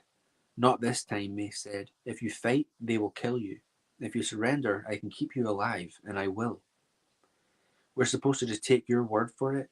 I am a Jedi Master. The man spat blood on the deck. We know what that's worth. Obviously you don't. In the Force, Mace felt the dark flame that was the Lord Pelek fighting his way upslope toward the bunker. Did I miss a page? No, I didn't.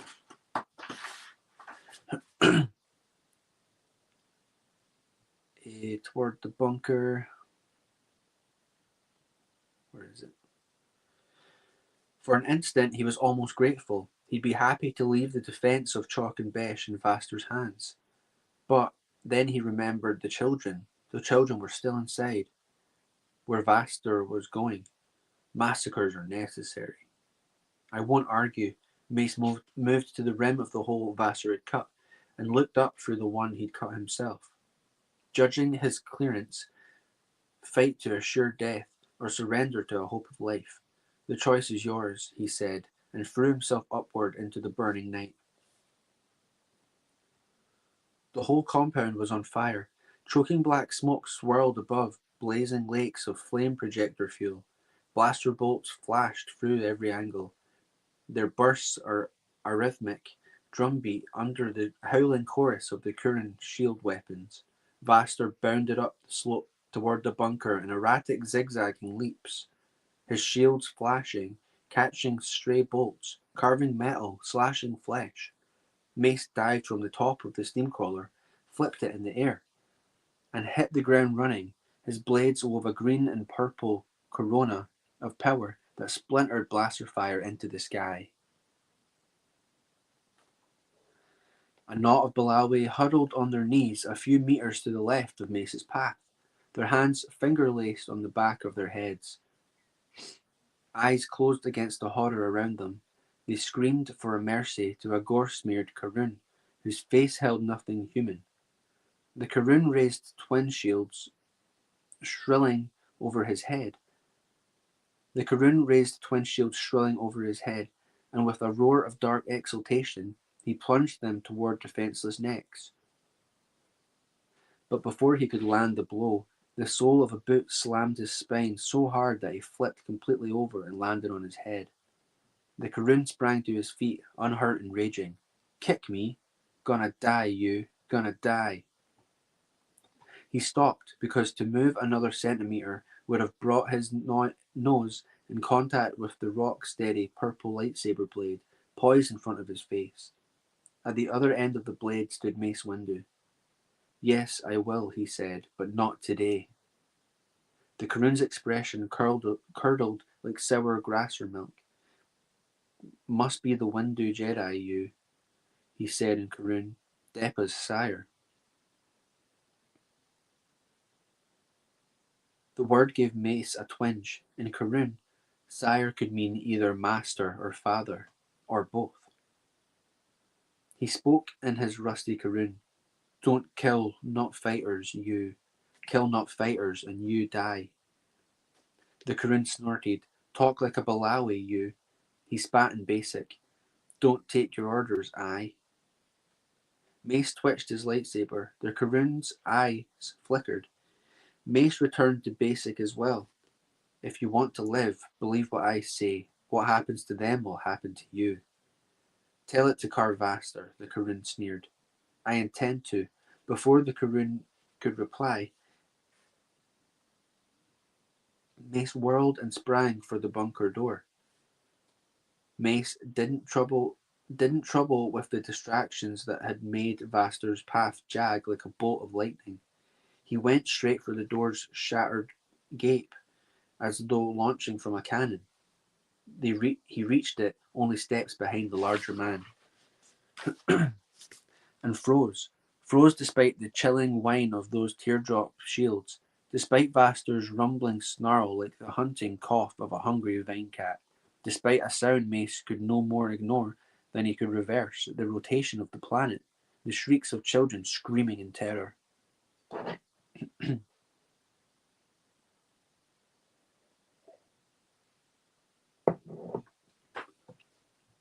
The burning compound below lit the bunker's ceiling with shifting light the colour of blood, casting Mace's shadow huge and wavering, indistinct but utterly black, a shadow that shrouded all within.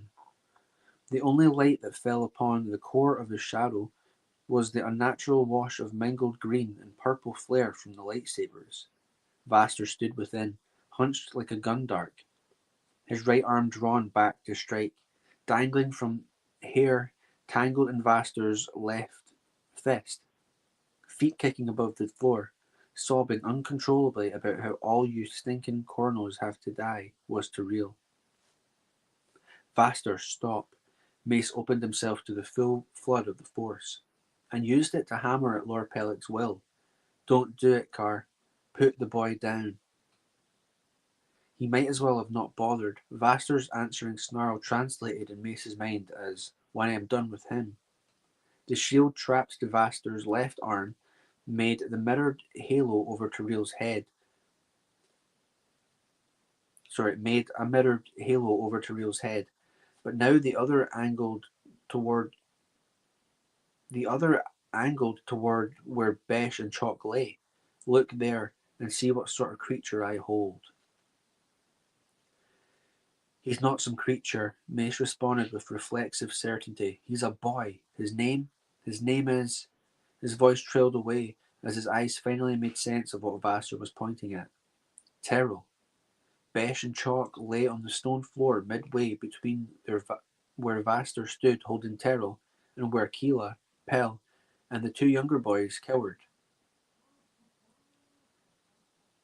The clothing of the thanatazine-bound Karunai appeared inexplicably rumpled, even tattered, and over their torsos it glistened a wet, oily black. A full second passed before Mace, realizing that it was the light from the blades that robbed colour from the wet gleam of their clothes. He figured it out by the smell, strong enough, strong even through the reek of the burning compound inside. It was the smell of blood. Someone had been hacking, inexpertly but with considerable enthusiasm, at the two helpless Karunai. Hacking at two human beings Mace had sworn to protect. Hacking at Sai Besh, who could not speak, who lost his brother only yesterday. Hacking at Fierce Chalk, the girl who had made herself strong enough to survive anything but this. Dude, this is grim.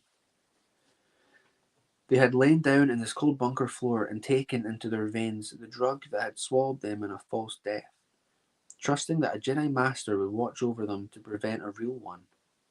On the floor below, Terrell's dangling feet was a short stub of knife, smeared with the same dark blood. The blade was only half a decimeter long, its tip now a sharp, straight slant. Terrell's knife, the one Mace had sliced in half on the slope outside. Strength drained from Mace's knees. "Oh, Terrell," he said, letting his lightsabers swallow their blades. "Terrell, what have you done?" "Don't worry," was the meaning of Vaster's rumbling growl. "He won't do it again." Mace threw himself into a force spring, both his blades blazing to life again as he streaked through the darkness toward Vaster's back. And in that instant, he saw himself arguing again with Nick on the trail, heard again his orders within this shattered bunker, saw the streamcrawler carrying children teeter at the lip of the precipice, saw Rankin step in the circle of light, faced Vaster inside a steamcrawler, crowded with wounded. He couldn't see what he couldn't see what he should have done differently, what he could have done differently, and remained the Jedi he was. To leap to any moment other than this one, this moment where he knew already he would be too late, too slow, too old and tired, too beaten down by the inexplicable cruelties of jungle war, too useless to save the life of one single child. Mace could only roar a futile denial as Vaster struck. The vibro shield sank deep into Terrell's body, and the Lord Pelek ripped the life out of the boy. The blood fever told Mace that he should have done what he should have done differently. Dude, this is brutal. This is wild.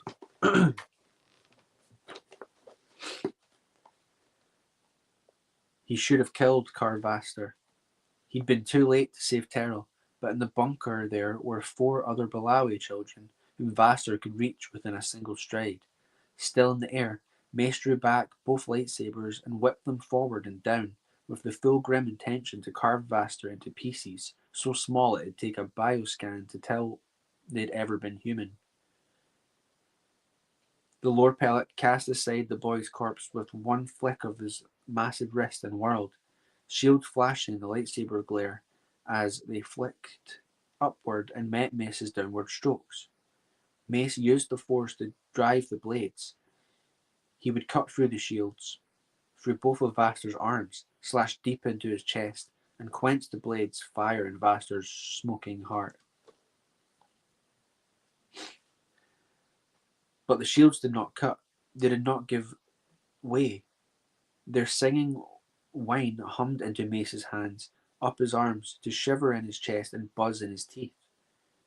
When he was past, flipping over Vaster's head, Keela and Pell and the 2 boys shrieked and clung to each other on their knees, cowering back from his path. He landed and whirled to face the Lord Pelek, his blades crossed in the defensive X. Vaster stared at Mace from a motionless fighting crouch. His eyes smouldered. His growl said, "We have gone to considerable trouble to bring you here, Dasalo. Must I kill you?" "I told you before," Mace's growl matched Vaster's. "I am not your Dasalo." Doshalo. It's Dosalo or Doshalo. "It will hurt Depa to find you dead. Stand down." Mace's whole body thrummed with his need to strike, his need to dive into Vapad and allow its dark storm to drive his blades. His veins sang with blood fever, and his black migraine hammered his skull. He needed to hit Vaster, to hurt him, to punish him, but a lifetime of Jedi discipline held him in place. Jedi do not revenge. Jedi do not punish. Jedi defend. Mace ground his teeth together, panting harshly. "Leave this place, Carvaster. I won't let you harm these children." Vaster lifted shields that still shone mirror bright. Mace's lightsabers had not even scarred their surface. Blood fever surged in Mace's heart. Vaster moved toward him with the ponderous menace of a hungry rancor. "I see flames in your eyes, Jedi Mace Windu, jungle green and storm cloud purple. I hear echoes of blood's thunder in your ears." He brought the curved backs of his vibrating shields together to make an ear-splitting squeal that shot chills across Mace's back, and his fighting grin showed teeth filled sharp as a vine cat's. "You have decided to take my life. I won't let you harm these children," Mace repeated. Vaster shook his head in slow, grinning denial. "I have no interest in them. I do not make war on children." Mace's response was a grimly silent stare at Terrell's corpse. He was man enough to kill, was the meaning of the shrug in Vaster's growl. He was man enough to die. What he did was not war, but murder. What should I have done? Look around you, Dishalo. In this jungle, have you seen a jail? "If I had," Mace said through his teeth, "I would put you in it. But instead, you stand there panting with hope and fear." Jedi do not fear, Mace told him. Hope I left behind on Coruscant. You hope I will threaten the children. You fear I might not. You hope I will give you an excuse to kill me. You fear to simply act. Mace stared. In his reflection on Vaster's humming shields, he saw himself as though he looked upon a Shatterpoint in his own nature. What Vaster had said, it was true. It was all true. He burned with blood fever, ate to kill the Lord Pelek, the same way that Vaster had killed Terrell. And for the same reason, in putting himself between Vaster and the children, he hadn't been seeking to defend innocent lives. He'd been seeking justifiable homicide. A perfectly Jedi murder. Like a factual of icy water. Like a faceful of icy water. It shocked him from a dream. Now, for the first time, the flame-lit bunker looked real.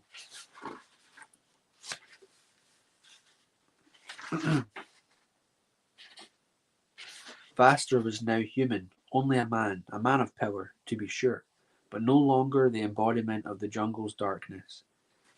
Terrell had been a boy, merely a child, yes, but a boy whose dead arms were still wet on the elbow with the blood of Chalk and Besh. Until now, Mace had looked at them, at this whole world, and all that he had seen within it, with Jedi eyes, seeing abstract patterns of power in the swirling chiaroscuro of the Force. Chiaroscuro? A punctuated rhythm of good and evil. His Jedi eyes had found him only what he'd already been looking for. Without knowing it, he'd been seeking an enemy. Someone he could fight. Someone who would stand in for this war. Someone he could blame for it. Someone he could kill. Now, though, he looked at Vaster with his own eyes, truly opened for the first time. Vaster looked back intently. After a moment, the Lord Pelek relaxed with a sigh, lowering his weapons. You have decided to let me live, was the meaning of his wordless grumble, for now. Mace said, I am sorry. For what?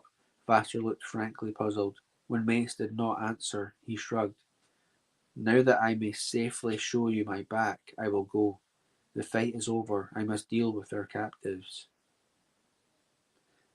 He turned toward the bunker's door. Mace spoke to his back. I won't allow you to kill prisoners. Vaster stopped, glanced back over his shoulder. Who said anything about killing prisoners? One of my men? His eyes took a feral gleam from the light of Mace's blades. Never mind, I know who it was. Leave him to me. Without another word, Vaster stalked out into the firelit night. Mace stood in the flickering dark, with only light the shine from his blades. His only light the shine from his blades. After a time, his hands went numb on the hand grips, activation plates, and his blades shrank to nothingness.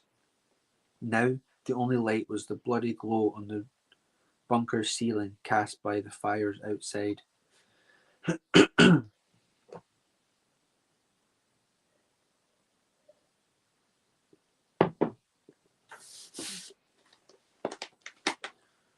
He noted absently that Besh and Chalk hadn't bled much from their wounds.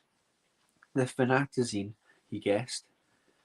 A low whimper from behind reminded him of the children. He turned and looked down at them.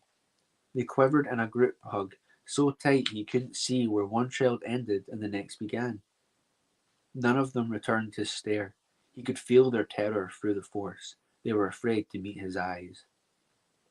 He wanted to tell them that they had nothing to fear, but that would be a lie.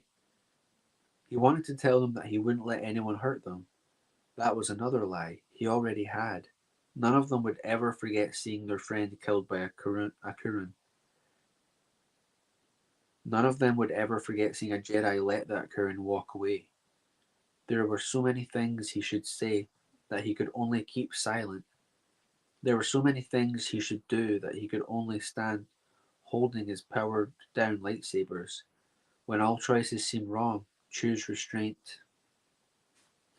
And so he stood motionless.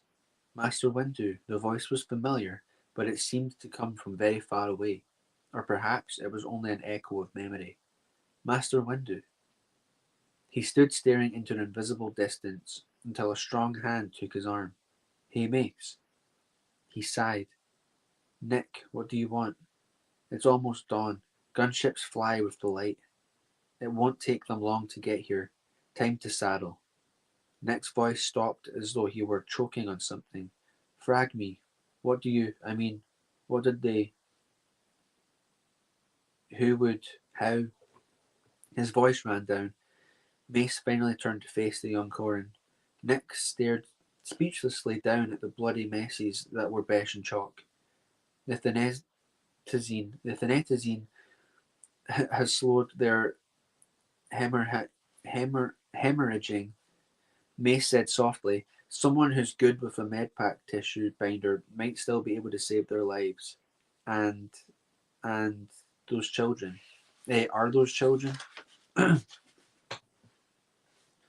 Apparently some Balawi don't leave them in the cities after all. What are those kids doing here? What happened to them? Mace looked away. I saved their lives. His shoulders lifted with his sigh, then fell, temporarily. Nick grunted. Always is. Mace looked at him. When when you save someone's life, Nick cocked his head in a Karun shrug. It's always temporary, you know? Mace drifted toward the bunker's shattered doorway. I suppose it is. I'd never thought about it that way. Hey, hold on. Where do you think you're going? Parents of these children were out there. They may still be alive. But Besh and Chalk, Nick insisted. What about Besh and Chalk? You can't just walk out of here and leave them. They're in your care now. I could not protect them. Mace lowered his head as he walked away, and lowered his voice as well. I could not even protect myself. But Mace, Master Windu, Nick called after him. Mace! Mace stopped and looked back. Nick stood framed in the bunker's dark mouth, its twisted jags of durasteel surrounding him like teeth. What about the kids? What am I supposed to do with them? Pretend they're your own, Mace said, and turned away. The compound was full of armed Karunai, who were looting the scattered corpses with the same swift efficiency Mace had seen from Nick and Chalk and Besh and Lesh. Back in that Pelek Baw alleyway. These Karunai wore clothing that seemed to be all patches. Most of the guerrillas bore wounds of one kind or another, and many of them showed signs of malnutrition. Only their weapons were well tended. They clearly took better care of their blasters than they did of themselves. As Mace moved through the compound, the new realness of the world he saw intensified and fragmented, a scatter of hyper-real details that he could not fit into a complete picture, vivid as a nightmare.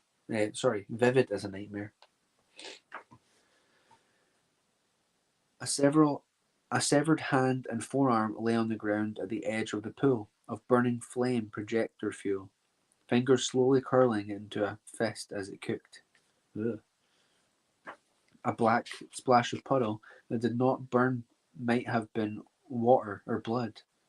A half-melted blaster gas cartridge ruptured, sending it skittering wildly across the ground, spraying a jet of bright green flame. A pair of Karun teenagers danced like demented Kowakian monkey lizards, dodging flame puddles as they tried to catch ration packs being flung out through the hatch of a smoking steamcrawler. The sky burned with dawn as though the clouds had caught fire. The 12 Acts now stood in a ring around a couple of dozen shivering Balawi. The captives huddled together, holding each other, watching the guerrillas, eyes empty of hope and blank with terror. The Karun whom Mace had kicked sat on the angled armor skirt of a steamcrawler beside the ring of Acts, glaring at Mace as the Jedi Master diffidently approached. The Karun's shields were pushed up onto his forearms, freeing his hands. which were engaged in massaging a massive lump of black bruise over his right eye. The skin there had split, and half his face was painted with blood that had sprung from their bruise, to join another trickle from a similar swelling of the same side of the mouth. Take a wee break for a second. Pause says, "Why is Mr. Glass doing that?" Mr. Glass feels bad because he couldn't protect the kids. He couldn't protect the kids from getting killed.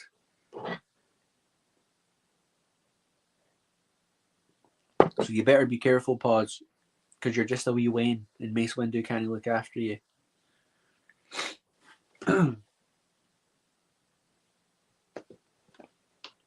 Dude, I lost my space. Where was I?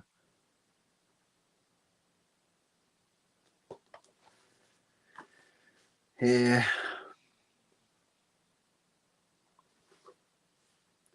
The skin there had split, and half his face was painted with blood that had sprung from that bruise, to join another trickle from a similar swelling on the same side of his mouth.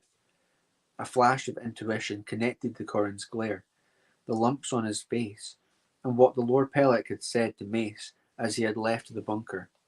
Vaster must have a devastating left hook. Want what, you? The Karun growled. He rose and pushed his shields back down to his fists, and they whined to life. Want what? Back off, Mace said expressionlessly. He walked past the bigger man. I seem to have been looking for someone to kill. Don't let it be you. He didn't need to introduce himself to the act dogs who guarded the captives. The pack parted at his approach as though they recognized him instinctively. A simple question to the nearest captive led him to the father of the two young boys. When Mace told him that Arno and Nickel were still alive and as safe as any Balawi here could be, the man burst into tears. Relief or terror, Mace could not tell. Tears are tears. Mace could summon no sympathy for him.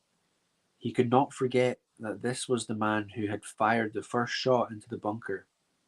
Nor could he pass any sort of judgment upon him. He could not say that, if this man had held his fire, any of the dead here would instead be alive. Rankin was not among the captives, nor was the girl's mother. Mace knew neither had escaped. Rankin, though he and Mace could not have trusted each other, they had been, however briefly, on the same side. They had both been trying to get everyone out of here without anyone dying. Rankin had paid the price of that failure. Perhaps Mace had started paying it as well. One more question to one more captive, and then the axe moved aside for him again. Vaster was nearby, growling and barking and snarling the Karunai into groups organized for the withdrawal. In his disconnected state, Mace felt no surprise to discover that he could not know he could not now understand the Lord Pelek. Vaster's voice had become jungle noise, freighted with meaning, but indecipherable, inhuman, impersonal, lethal.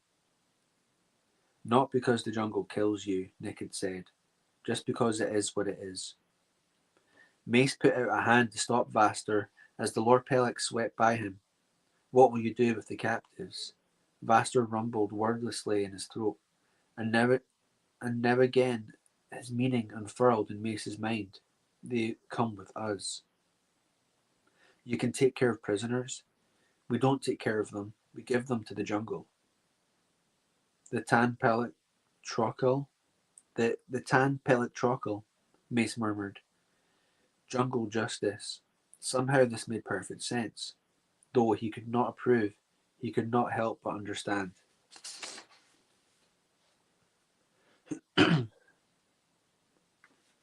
Vaster nodded as he turned to move on. It is our way. It is that different from murder? Though Mace was looking at Vaster, he sounded like he was asking himself, can any of them survive? Cast out alone, without supplies, without weapons, the Lord Pelek gave Mace a predator's grin over his shoulder, showing the needle-sharp teeth. I did, he growled, and walked away. And the children? But Mace was talking to the Lord Pelek's departing back. Vaster was already snapping at 3 or 4 ragged young Karunai. What he might be ordering them to do, Mace couldn't say. Vaster's meaning had departed with his attention. Mace drifted in the direction the last captive he'd spoken to had indicated. He stopped at the edge of a smouldering puddle of flame projector fuel. It had burned nearly out. Black coils of smoke twisted upward from only a few patches of dawn-paled flame. A step or two in from the edge of the puddle lay a body. It lay on its side, curled in the characteristic fetal burn victim ball. Ugh. One of its arms seemed to have escaped its general contraction. The arm pointed at the near rim of the puddle's scorch mark, palm down, as though the corpse had died trying to drag itself, one-handed, from the flames. Mace couldn't even tell if it had been a man or a woman.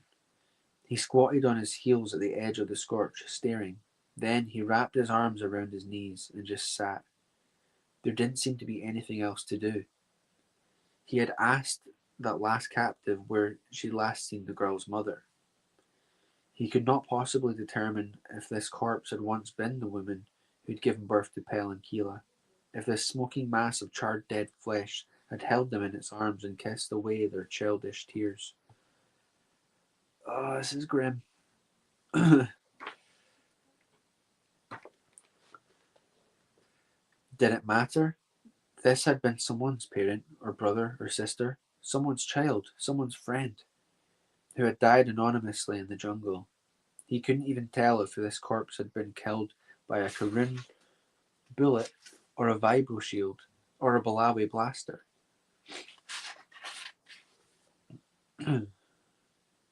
Or if it had simply been unlucky enough to get in the way of a stream of fire from a steamcrawler turret gun.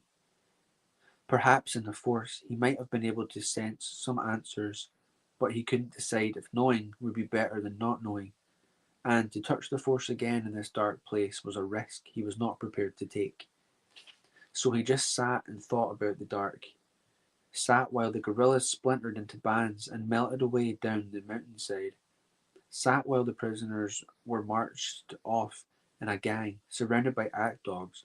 Sat while the sun slanted past a pair of northeast peaks, and a wave of light rolled down the slope above him. Vaster came to him, rumbling something about leaving this place before the gunships arrived. Mace did not even look up. He was thinking about the light of the sun and how it did not touch the darkness in the jungle. Nick stopped on his way out of camp. In one arm he carried Erno.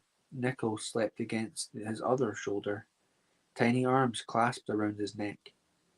Keela stumbled along behind, one hand pressing against the spray bandage that closed her head wound, while she used the other to lead little Pel. Nick must have asked Mace a question, because he paused at the side of the Jedi Master, as though waiting for an answer. But Mace had no answers to give. When he got no response, Nick shrugged and moved on. Mace thought about the dark, the Jedi metaphor of the dark side, of the Force, had never seemed so appropriate before. Less the dark of evil than the dark. Oh my gosh, sorry. Less the dark of evil than the dark of a starless night, where what you think is a vine cat is only a bush, and what appears to be a tree may very well be a killer standing motionless, waiting for you to look away. Mace had read temple archive accounts written by Jedi who had brushed the dark and recovered. These accounts often mentioned how the dark side seemed to make everything clear.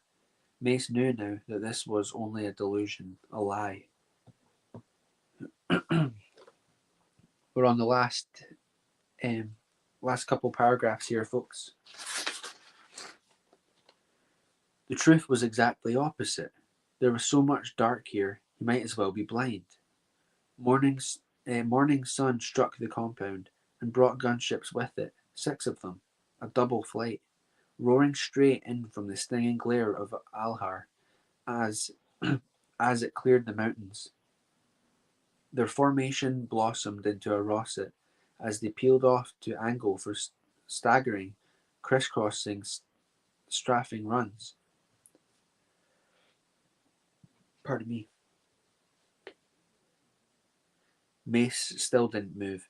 Might as well be blind, he thought, and perhaps he also said it aloud, for the voice that spoke from behind him seemed to be answering. The wisest man I know once told me, "It is in the dark. It is in the darkest night that the light we are shines brightest." A woman's voice, cracking with exhaustion and hoarse with old pain. And perhaps it was only this voice that could have kindled a torch in Mace's vast darkness. Only this voice that could have brought Mace to his feet. It's going to be Depa, isn't it? Turning, hope blooming inside his head, almost happy, almost even smiling. He turned, his arms opening, his breath catching, and all he could say was, "Depa." But he did not come to his she did not come to his embrace, and the hope inside him sputtered and died. His arms fell to his side. Even prepared by what Nick had told him, he was not remotely ready for this. Jedi Master Depa Beliba stood before him in the tattered remnants of Jedi robes, stained with mud and blood and jungle sap. Her hair, that had once been lush, glossy mane, it had once been a lush, glossy mane, as black as space, that she had kept regimented in mathematically precise braids, was tangled, spiked with dirt and grease, raggedly short as though she had hacked it off with a knife. Her face was pale and lined with fatigue, and had gone so thin her cheekbones stood out like blades. Her mouth seemed lipless and hard, and bore a fresh burn scar from one corner to the tip of her chin. But these were not the worst of it. None of these were what kept Mace motionless, as though nailed to the ground. Even a gunship swept overhead and rained blaster fire on the compound around them. In the inferno of explosions, amid the whine of rock splinters and the hammering webwork of plasma, Mace could only stare at Depa's forehead. Here he had once worn where she had once worn the shining golden bead of the greater mark of illumination, the symbol of a Chalactin adept. The mark of illumination is affixed to the frontal bone of an adept's skull by the elders of that ancient religion, as a symbol of the unclosable eye that is the highest expression of a Chalactin enlightenment. Depa had worn hers with pride for 20 years. Now, where the mark had been was only an ugly ripple of keloid scar, as though the same knife that had slashed her hair had crudely hacked the symbol of her ancestral religion from the bone of her skull. And across her eyes she wore a strip of rag tied like a blindfold, a rag as weathered as stained and ragged as her robes themselves. But she stood as though she could see him all too well. Depa. Mace had to raise his voice to even hear himself through the roar of the repulsor lifts and the laser cannons and the exploding dirt and rock around him. "Depa, what happened? What has happened to you?" "Hello, Mace," she said sadly. "You shouldn't have come." Ooh, that's the end of the chapter 8, and it's the end of part 1. We're going on to, where is it?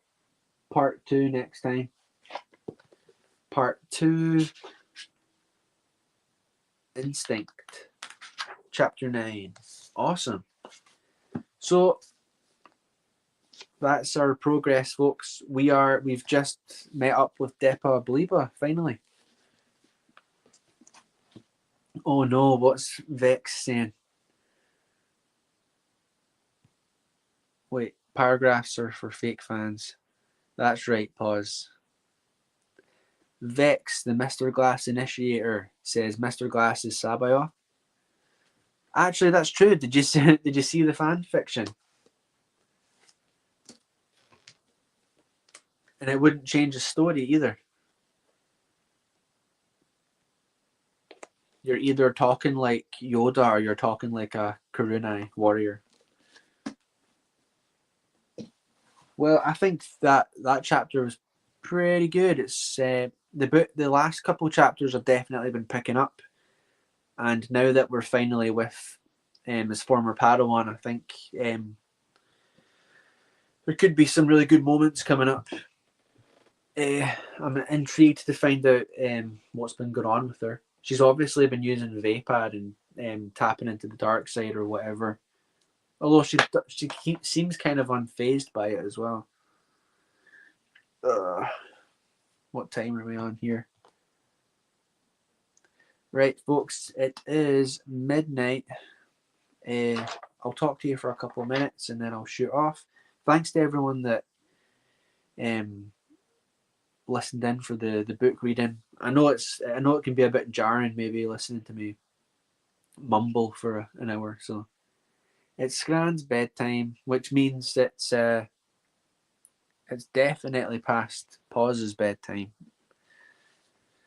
Pause needs to go do his homework so that he gets good grades and the other kids don't make fun of him for liking Star Wars, right?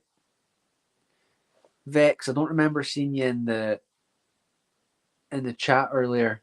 Did you get bullied for being a Star Wars fan at school when you were a kid?